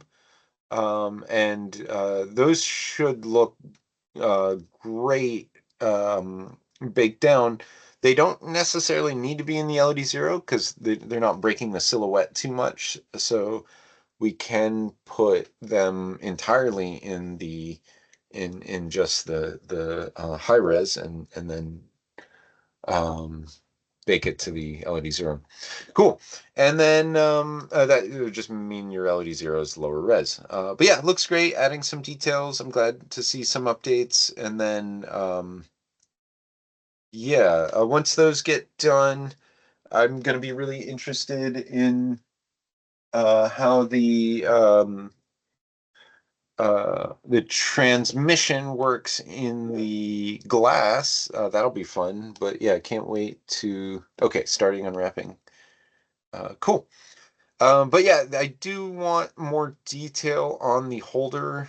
Just these edges are pretty plain. It would be nice if there was maybe even just like a cylinder, something in there that made those a little more detail. A bevel at least, but how detailed everything else is, it seems like the holder should have some prettier details. Yeah, there's a lot of things. Yeah, screws could be great. Yeah, there's a lot of things to unwrap. I know you've got like multiple layers. There's the glass, and then there's what's in the glass, and the inside of the glass, all these things. But most of it should be cylindrical.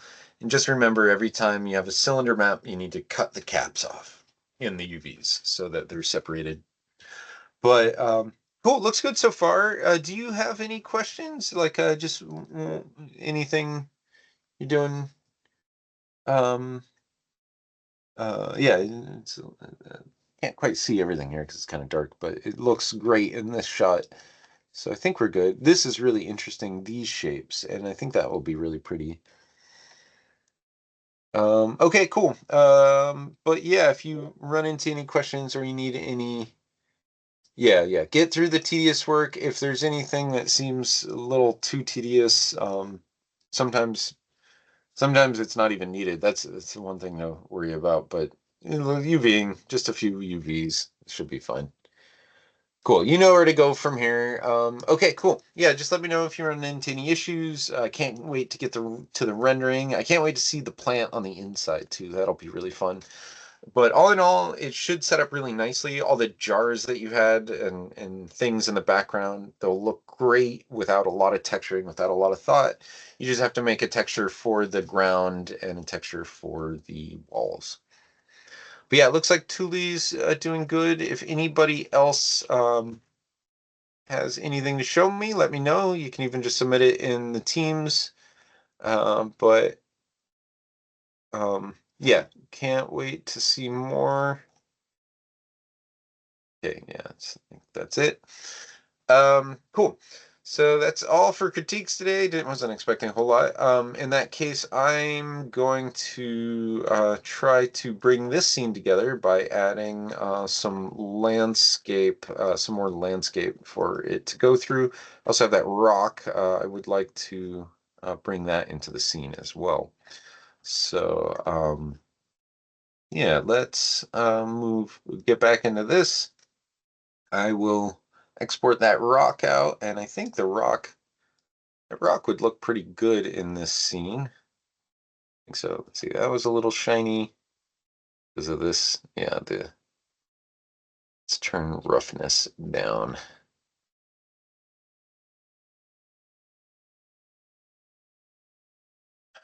Cool. Yeah, well, I just want to export out this rock. By the way, I found the crumple works not only really well with rocks, but it also does work really well with landscapes. I can show that here with a plane. Basically, yeah, I've used a lot of landscape creator tools that create like erosion and stuff. All that's really useful. But sometimes I just want to make a quick landscape and I don't want to take too much time sculpting it. So what you can do is like use, see, I can use this alpha to get something, just to have some, no, it's a little too intense. Maybe that's not what I want. I wanted, just gonna make a little mountainous scene and then add some rocky details to it. So you get something like this. Say I want to turn this into a mountain terrain environment. Um, let's make sure I have enough detail and then just add a little bit of kind of chunkiness here and there just to kind of give it some variation. Doesn't have to look good, just needs some kind of chunkiness. And then I'll use the crumple and we'll just kind of shake it up and just kind of shake it up. And you can see how really quickly it starts feeling like a landscape. I might smooth it out and then shake it up again. Like maybe the rains came in, softened it, and crumpled it a little more. Just cool ways to make mountain escapes, make things feel very organic. The other one that is kind of fun is there's the cloth pole where the cloth nudge and stuff. Sometimes you can use those to give a little more landscape feel too, because um, it's not cloth, but landscape kind of works a little bit like cloth in certain ways. That two-dimensional um, world. So yeah, cloth pinch. That one's too sharp. But the cloth fold. Yeah, that one's weird. Yeah, that one doesn't work either.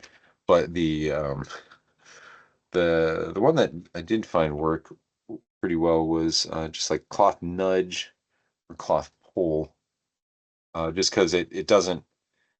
I think crumple works best though, but it does kind of give a little. Maybe there's like a cloth crumple, cloth not fold, dimple, cloth move. No, cloth nudge. It's probably the nudge is what I was using. But crumple seems to work the best because it just kind of moves everything around enough to like give it some wiggle. And then I'll go back to that brush that I made with some details. Mm, and then add one more crumple pass.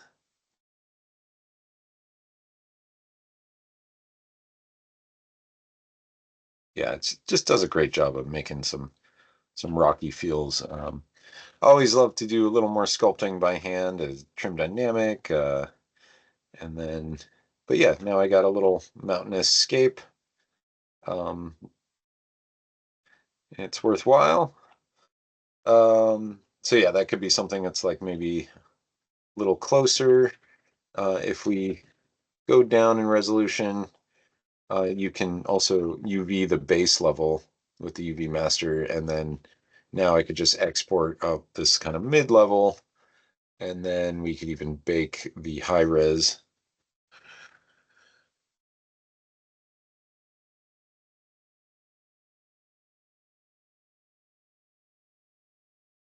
And then, yeah, go up to a higher resolution, add a little more detail, change my focal shift so I don't get hard edges.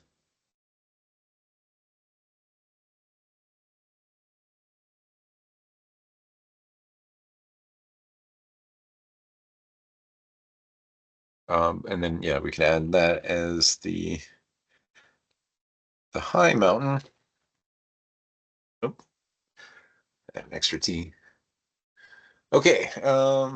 Anyway, just, like showing some cool ways to make landscape stuff. We didn't really talk about that a lot yet. So yeah, there's a rock. I'll export the rock. I'll just make sure this is named rock. No, don't want to export the mesh. I want to export the textures.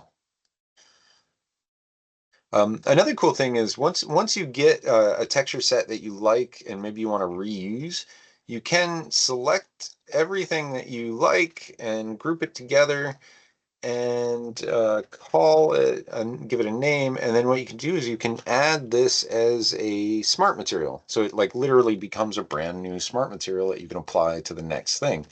So we'll save this rock and yeah, then I can apply the same material of this rock to the mountain that I just made. So let's see, let's export these out as targas.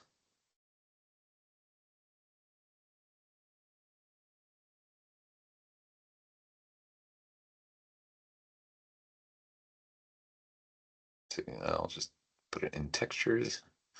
Okay. Yeah, just want the output template to be AI standard. Okay, so that'll be the rock. I'll bring that in a minute, but let's make the mountain material as well. So that was mountain low.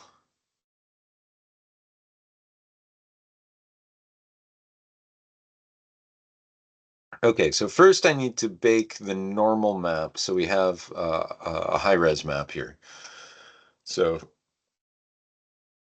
find that high rock high, and then yeah, get the resolution right. Probably want to do anti-aliasing, and yeah, that should be enough.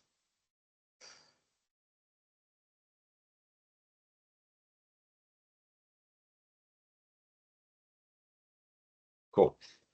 So yeah, now I got something that could potentially be a landscape, and I just want to texture it. But since I already have that rock material that I made, I'll just throw that over everything. And yeah, it looks pretty good. It looks like rock. Not too bad. I might do a little bit more to it to get yeah, but I do like the variation here. But yeah, it just needs a little more detail. So I'll add one more layer of maybe kind of like that reddish kind of iron ore thing. And then we will make this one a black mask, and I'm going to add a smart filter to that. Subtle scratches, that's totally what I want. Yeah, lots and lots of little subtle scratches, giving some iron ore feel. Okay, so yeah, then I've got a little environment there. Um, cool. So let's export this out as my mountain. Let's just make sure it's mountain B.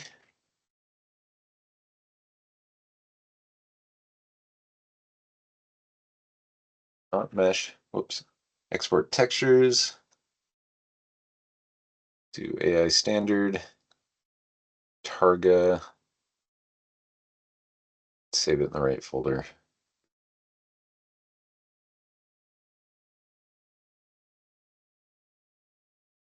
Okay. That should work. Now we'll bring in the mountain that I just made.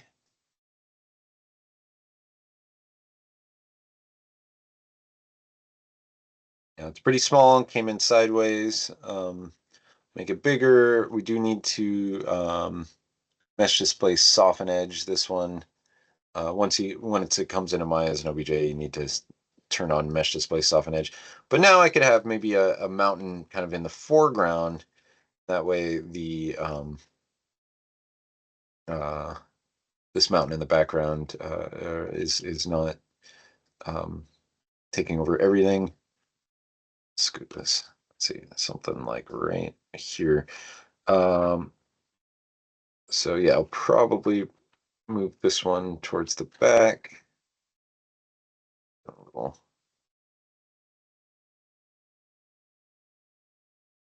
Don't want the sun going too far um, outside the mountain. But let's apply the material here. So we need to create a material in the Hypershade.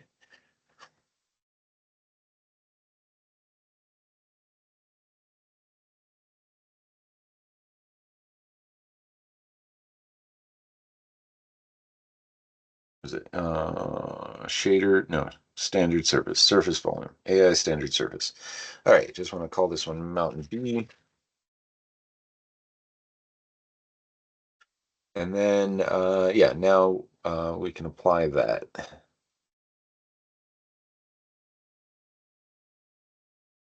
Now I will apply the base color.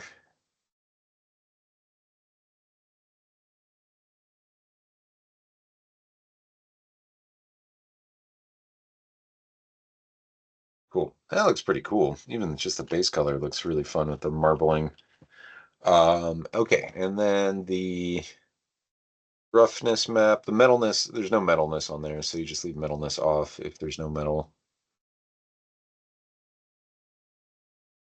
Okay, but we do have a roughness map. To set the utility space to raw and alpha is luminance checked on. And then let's add the geometry, the normal map.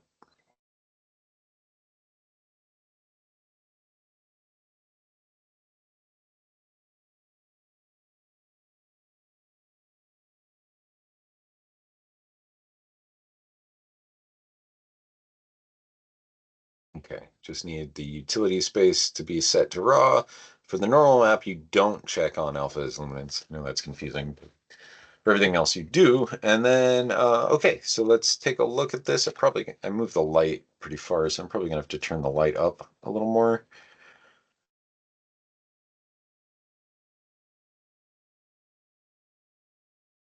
Okay, there it is. You can see the shine is really strong on the mountain, so I might bring down the intensity of the specular just a little bit, so it's not so bright. But yeah, you can see it. It's not very obvious because we're backlit here, and you know, the backlit is not as interesting as a front lit, but it is there. We've got a mountain here. We just need another light in the scene. I think I wanted this one light for the sun to be kind of creating the fog and shining through, hitting the ship and creating a nice kind of rim light. We could turn the exposure up one, and then yeah, just want it hitting the scene here. Maybe not so yellow though.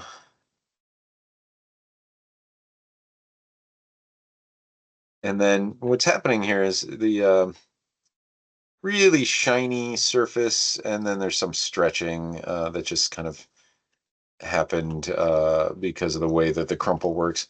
This doesn't look that great, you know, up close, but it does look pretty good from a distance. Yeah, No Man's Sky, that's a fun one. Yeah, I love just creating worlds. It's pretty fun to create anything you want. And oops, lost my engines here. Did I move this thing? Yeah, no, I love how No Man's Sky just goes on forever and ever. It's a pretty interesting concept. Yeah, this whole thing is kind of very similar to No Man's Sky. Yeah, just the shine is just really strong. I wonder, I'm looking at this, it's just too shiny. If I get close, you can see just a lot of shine. What I need is more noise in that shine. So I'm gonna make one more um, layer, and this one's not gonna have color, but it's gonna have roughness being really, really low. And then I'll make a white mask here, and then we'll do kind of some really intense details to get a little more in a smart mask. I need more grit, more texture scratches. And it's still not giving me a lot with that mask. Let's get rid of that mask then. Okay, more. Try the subtle scratches. That didn't seem to be strong enough. Adds a little bit. If I can just add more square level. There we go. Yeah. More and more and more. More.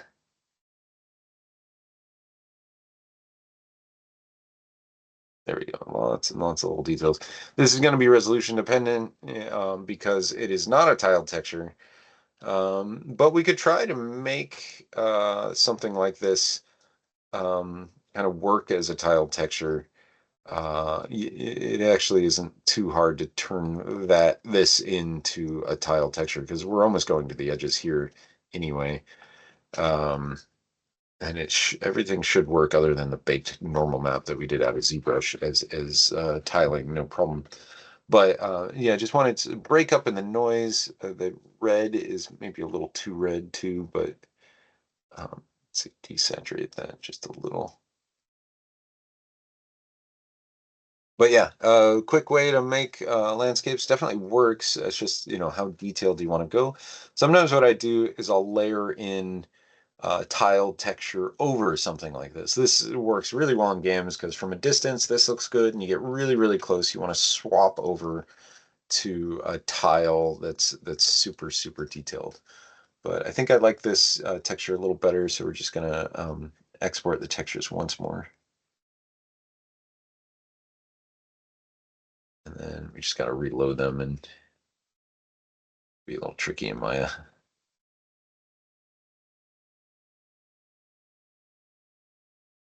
All right.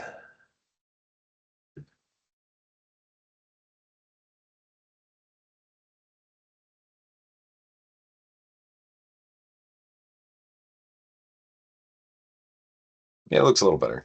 It just things are a little too shiny. Bring down the weight a little bit on the material here. And yeah, it's resolution dependent. So however big this is, it might need to be smaller so the texel resolution lines up a little better. And then I do really want one more light in this scene. I want to get that rim light hitting the spaceship and the mountain. And then let's get one more light in this scene. Just could even be a directional light. I just need something to give a little bit of top-down light to the mountain so that it's not totally dead looking, but you can see it creates a shadow when you use the directional light. Sometimes, at least to make it not look quite as bad, I'll bring the angle up so the shadow is at least blurry if you're using a directional light, because you can't really control where it's coming from. The directional light is always coming from way off screen. It's like the sun in space. But if I do it top down, it just gives a little more definition to the lighting. We still have that sun hitting the beam light. That's great. We could also do some headlights too. If you are, doing a car and you want some headlights or something, just doing an area light with the Arnold fog, you can basically just place this area light. This is the fog volume. It works really well. And place the area light directly over wherever your headlight is and get it to be the appropriate brightness. Pretty cool. It's kind of fun to, like, it's going around maybe with searchlights or something.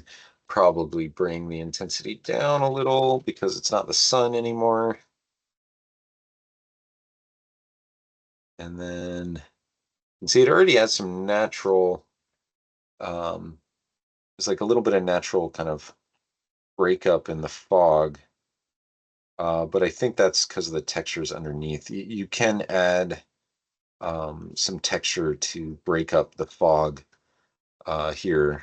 So right now it's going to end up rendering really clean, crisp.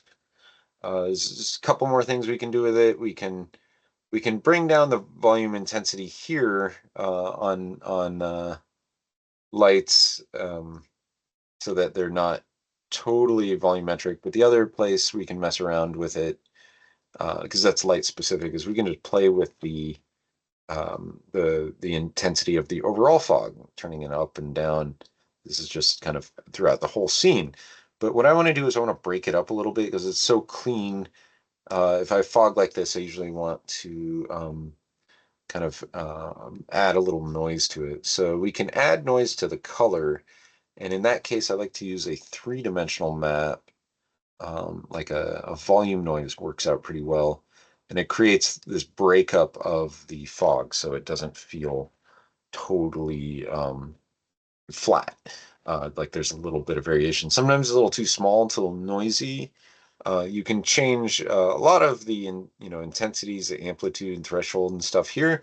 But what's really important is changing the place 2D texture, because you can scale it up. This is the 3D texture has basically UVs that are created with the place 2D texture and or place 3D texture it's called. You can scale it up. So if I wanted the fog to be a little more broad, or what I do all the time is if I want it to feel like it's blowing, the wind's blowing, or it's moving through space, you can just animate the place 2D texture node, and it looks like wind's blowing through the fog, which is pretty cool.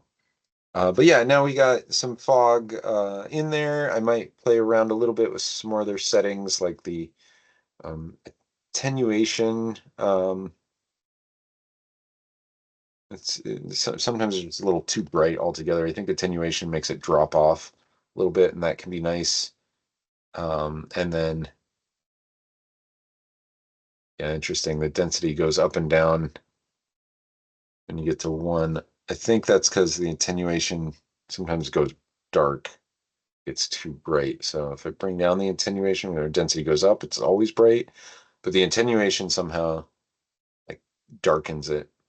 Um, but yeah, a little bit of attenuation, so it's not totally bright.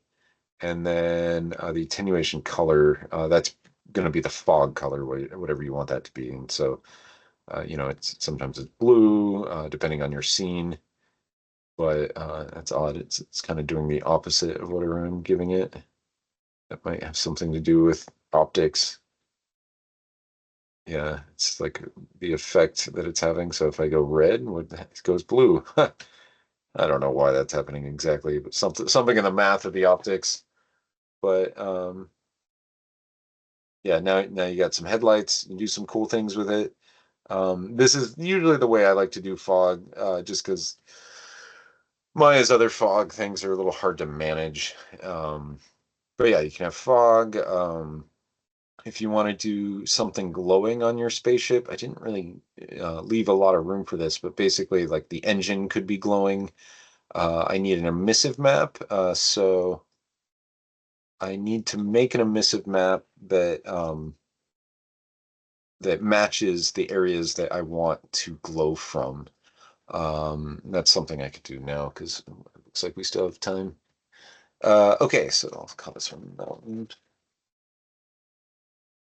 So yeah, I'll add some like engine glow. So we've got some glowing in the back, and I usually do this with just a single texture, but I'm very careful how I create it. So let's open up the original spaceship lander, and then I'm going to go back here, and I'm just going to create a mask that basically is going to first off just be the areas that I want to glow. And we can do that with I'm gonna eventually export it out as a bitmap, but let's say it's yellow and it's glowing, and we'll just use a color map for this. So I'll add a black mask, and then I'm gonna kind of paint in the areas in which I want the glow to come out. But I usually spend a while getting this to feel just right, because first off, you just need a mask, and then we can add some interest to it. But first off, I just need the mask. Where is it glowing and where is it not glowing?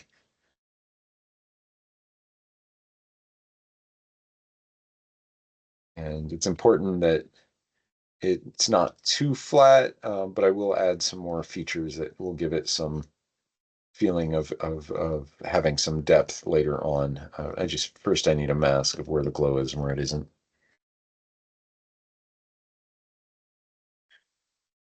Okay,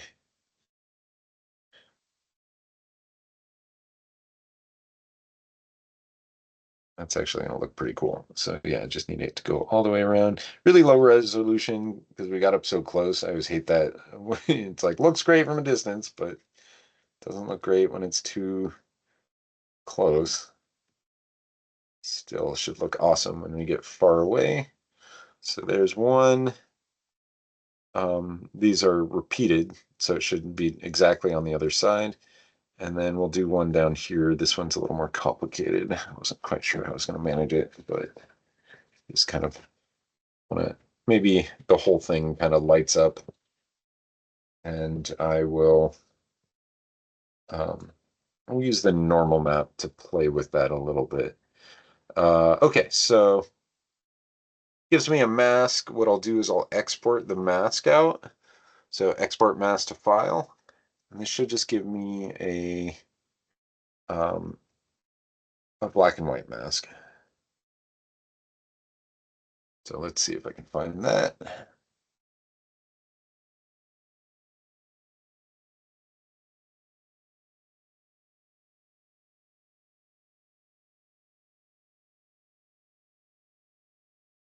Can I save it?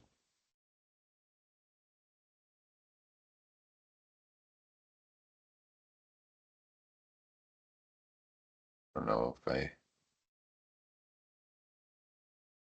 Let me try exporting it again. I could just export it to clipboard and then you're going to paste it in Photoshop. It's sometimes a little easier than saving files. Yep, there it is. Okay, so it's real small, the engine parts, but they're showing up. They're there. Now what I want is some coloration.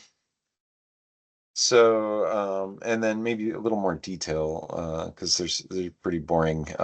So what you can do is utilizing the normal map, you can find where everything's supposed to go. So body, normal, open up this, and then I just kind of place it here, and now we can kind of see the overlap and right there you can see the area in which there's a lot of oh, it looks like this is black and white image. That's okay. I'll just change the mode from grayscale to RGB. But yeah, here you can see the other parts. So I did want to actually multiply those in because I thought they were interesting. You could add it, make that a little more interesting. And then now we need some color. So we can go ahead and I'm going to flatten this all out and add some color with colorize.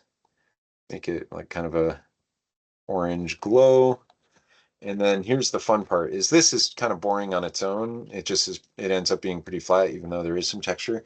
I'm going to use Dodge to brighten certain middle areas. This will make it feel more like the way the engines feel. Like we can look at some like afterburner engines and stuff and see how that feels.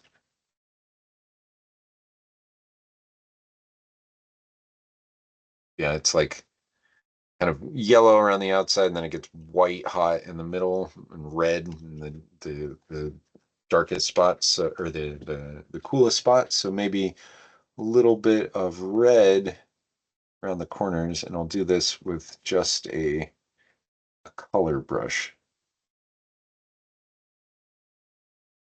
Yeah, like that. That always ends up being really cool if you get the color variation, because it just adds so much more if there is more than one color and a variation. Like maybe the outside areas are red, And then the inner areas get bright, bright white once they get hot enough. And then, yeah, just turn on dodge and the exposure up, see if I can get it white. It looks like it doesn't go full white because it's kind of hitting the peak of the color. Now I might, even go a little brighter. Let's see, turn off contiguous and just select it as a mask. And then I want to add just white, dead on white here. Nope, not like that. Not color, but normal. There we go. There. And yeah, with a little variation adds so much more to the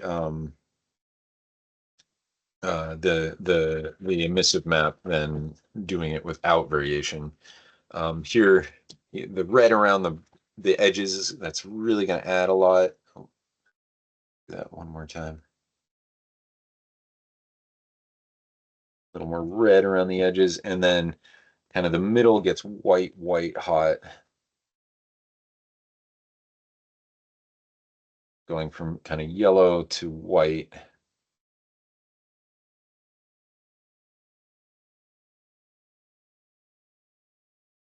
Kind of almost white in the middle.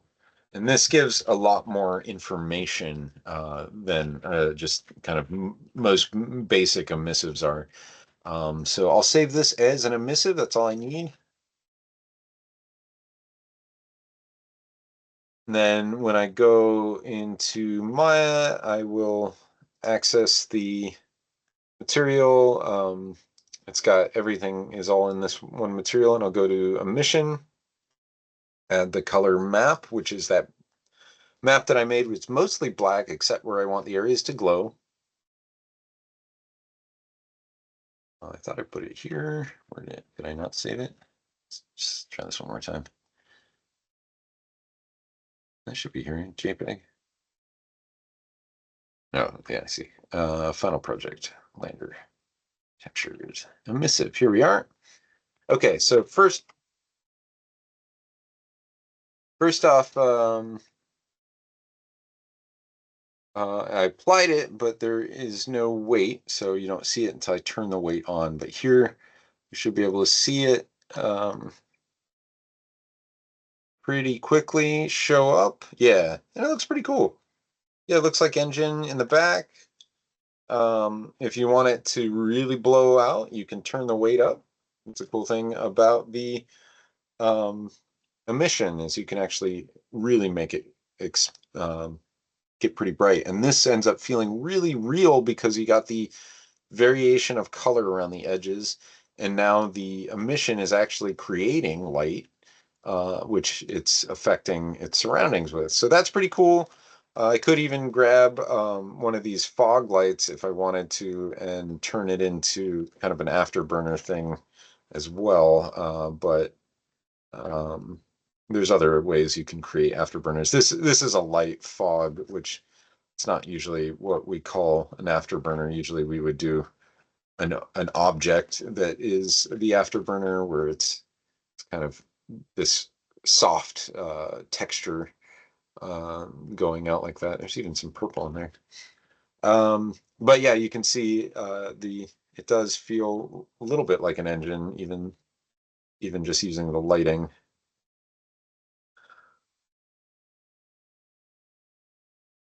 Okay. Yeah, now see, I wanna let's make this, I'll get rid of the afterburner lights are kind of silly. They're put them later. But yeah, that does feel like an engine happening in the back. That's great. That's what I wanted. Now I want to think about this whole scene a little better because I just threw some stuff together. I didn't really think about the composition. These two mountains are fighting with each other. Let's play around with the camera and everything before I get too far. Cool thing about these kind of mountains too is you can duplicate them and just kind of rotate them around and be able to really fill out a whole scene pretty quickly by repeating elements. Organic elements can easily be just kind of rotated around and sometimes they feel like new. This is generally what people do when creating environments, just to really fill out the world so that you're not stuck with just one mountain.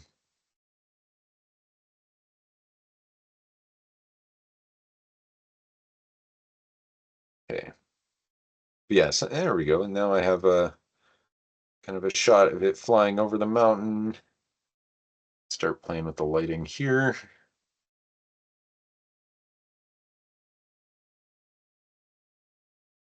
Now that's kind of cool. Let's see, I think I want to see. It's kind of cool seeing it from above. It definitely makes you see it flying, but I do want to see it a little more physical. We can also attach these lights to the object so that I will always be moving the lights and the object at the same time. That's kind of cool. Maybe it's looking at this mountain. It will be able to project lights onto the mountain. Pretty damn bright. Maybe turn them down a little.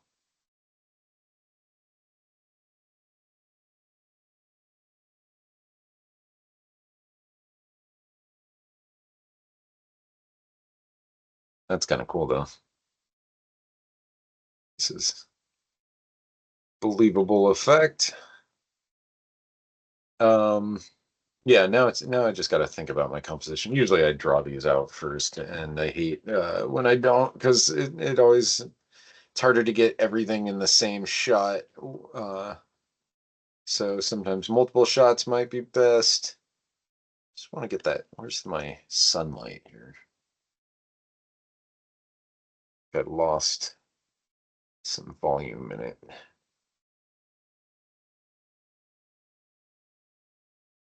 Spread. Oh, it's the tension color is odd, so I'll fix that.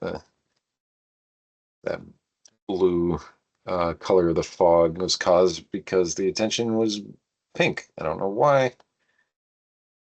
That part I don't know. All right, well, I'm just gonna keep messing around with this. Thanks everybody for hanging out today. I um, yeah, looking for any other questions, any other maybe any materials that anybody doesn't know how to approach. Um, Glass things like what Tully's dealing with the syringe. That would be done with a transmission, not opacity. That's just really important because the transmission will create refraction, which is awesome. Does all kinds of cool things. So I'm going to apply just a base Arnold standard surface. This doesn't have textures, but you can show the transmission here. You turn that on, you get the getting to see through the object. Then you have the roughness. The specular roughness will show how clear you get to see through the object. So pretty awesome, even just with the cylinder. I can bring it down some sides. It kind of looks like a crystal. It's kind of fun. And then this isn't reflection. You're actually seeing through the object. And as I was saying, the roughness will make it clearer or more foggy. So if I make it really low roughness, you can see clear like a lens. If I make it really high roughness, it's almost more like wax or something where or just really fogged glass. But all kinds of cool things you can do with that. I would just use that for creating glass. The as far as the special effect for the assignment, I am thinking that emissive is an effect, the transmission is an effect, fog is an effect. All these things totally are good enough to be an effect for your scene. This looks like pretty cool. I think I might get a shot like from the back and then a shot from the front. But from the front, I need some background mountains, so I'll move those around. Here I can kind of just group them and then rotate them. Yeah, that way you got some mountains back here when we're taking some shots from the front.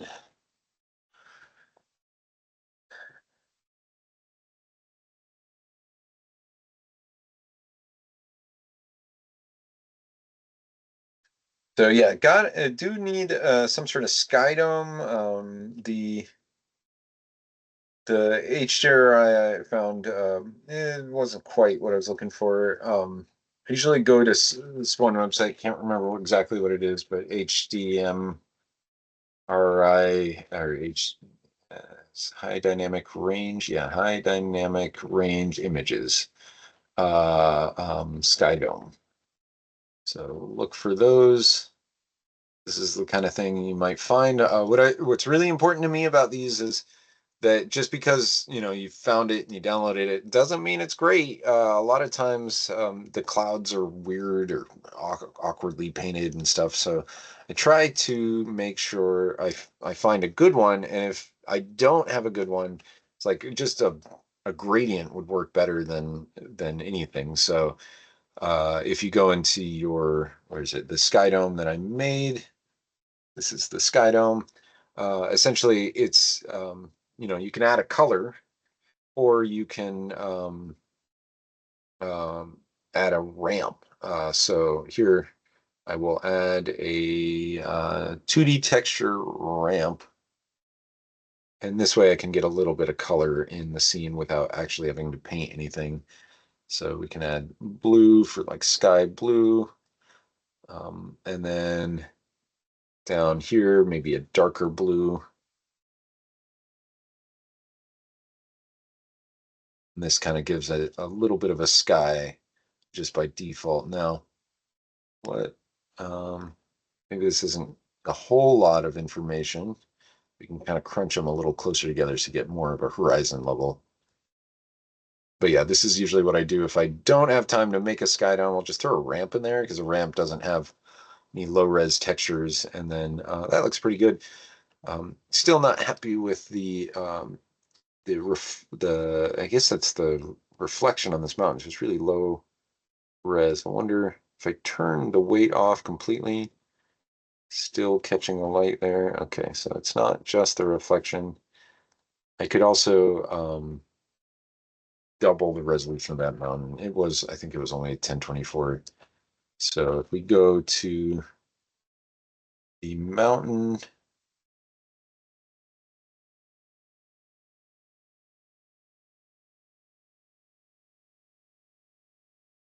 yeah, I think the resolution's, oh no, it's 2048, but I could double it to 4096. I just need to rebake the mesh maps to be that texture, that level as well. That'll give me more information. Sample, make sure I do anti-aliasing. But yeah, it'll look a little better. And then I might be able to get a little more noise in there. And it looks like there is some UV stretching that is probably worth fixing in Maya. It's also the sunbeam is kind of blowing out too. I just want a little more resolution in these rocks. Okay, so yeah, a little higher resolution, everything kind of redistributes, rebakes a little higher resolution, and then yeah, it's not too bad, but I just want more noise. Let's see if I can find just some smart material with a lot of noise. Like sometimes this natural leather has noise in it. Nope, not enough noise. I want to throw it above everything, so make sure. Let's see, what about this one? Noise in this? No, it's just black. Um, oh yeah, this one I made before. Yeah, that's actually what I wanted. A Mesa Dirt. I made this for another landscape where it's just dirty, gets dirt in the cracks, which you do really want in mountains because you don't want the cracks to be shiny. And that was one of the big issues with this one. So let's export these again, textures again. It might have a slightly better looking one.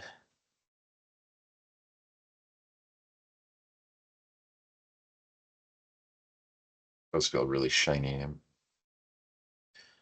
Okay. Yeah, reload the roughness, reload the color. Actually, if I reloaded the roughness, I usually need to set the utility space to raw again because it resets that. And then reload the um, normal map, which it does reset the color space. I don't know why it does. It's not smart enough to know. But yeah, that rock looks way better. Awesome. Cool. Um, does that right? Is that right? Am I reading it? Seems to need like the texture is reloaded, but now it's not re-rendering. So I just need to hit a couple of buttons. And it should reload now.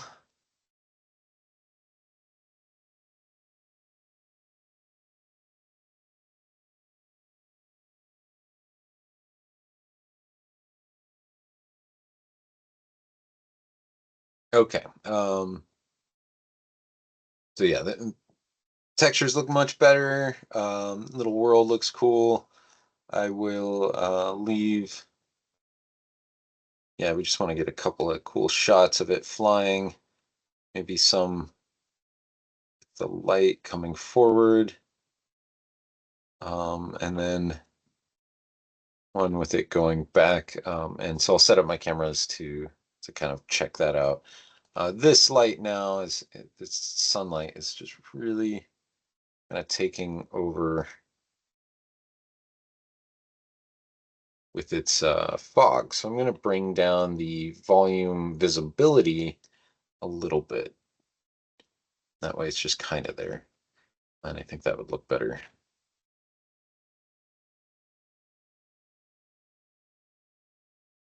And then I can also probably change the spread a little bit more. Okay, so this, I want to get everywhere a little bit more, which means I need more intensities, more photons, but it looks better. Okay, cool.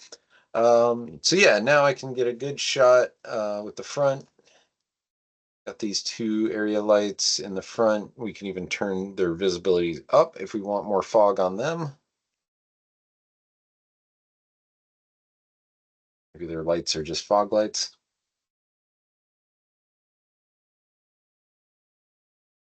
And then I did put a directional light in here because I just wanted one light, gave a little bit of little more depth to everything. And then just want to make sure the depth is reading right. So crank it up a little bit.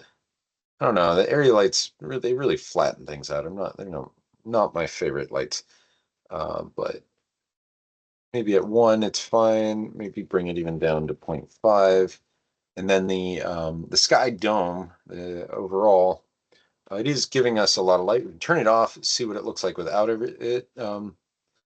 Yeah, you can see it does add a lot. So we'll just put it at like 0.5. That way we're getting some ambient light. And then I just want to rotate this a little bit.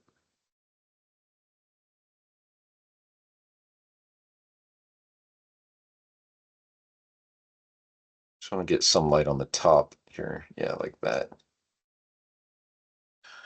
Okay, well, that's about it for today.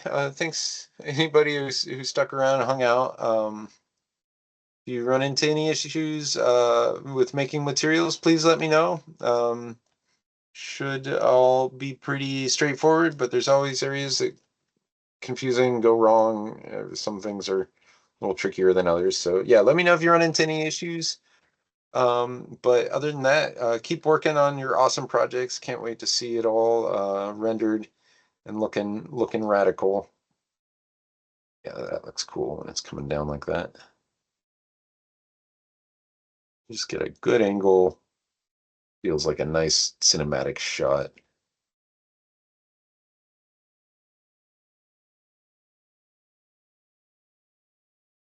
Good framing, that's always the trickiest.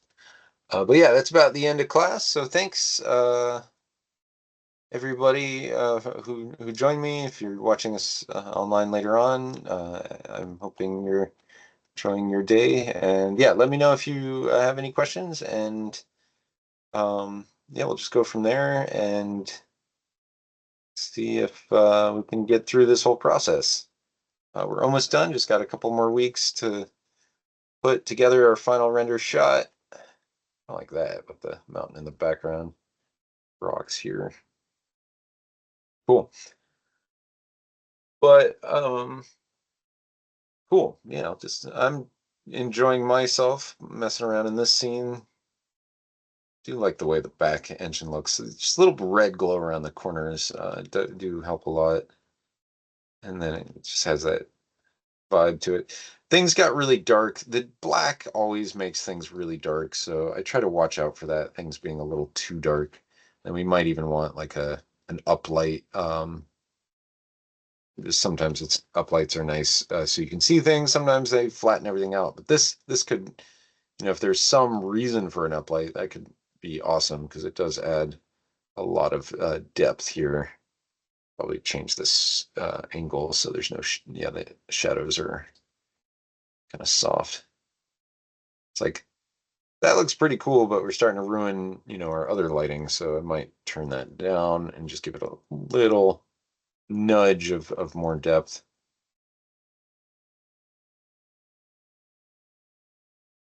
I think this, somewhere around this is the shot that I'm going for. I need more mountains. Cool. Well, I'll wrap that up. Yeah, thanks everybody who hung out today, and I will see you next week.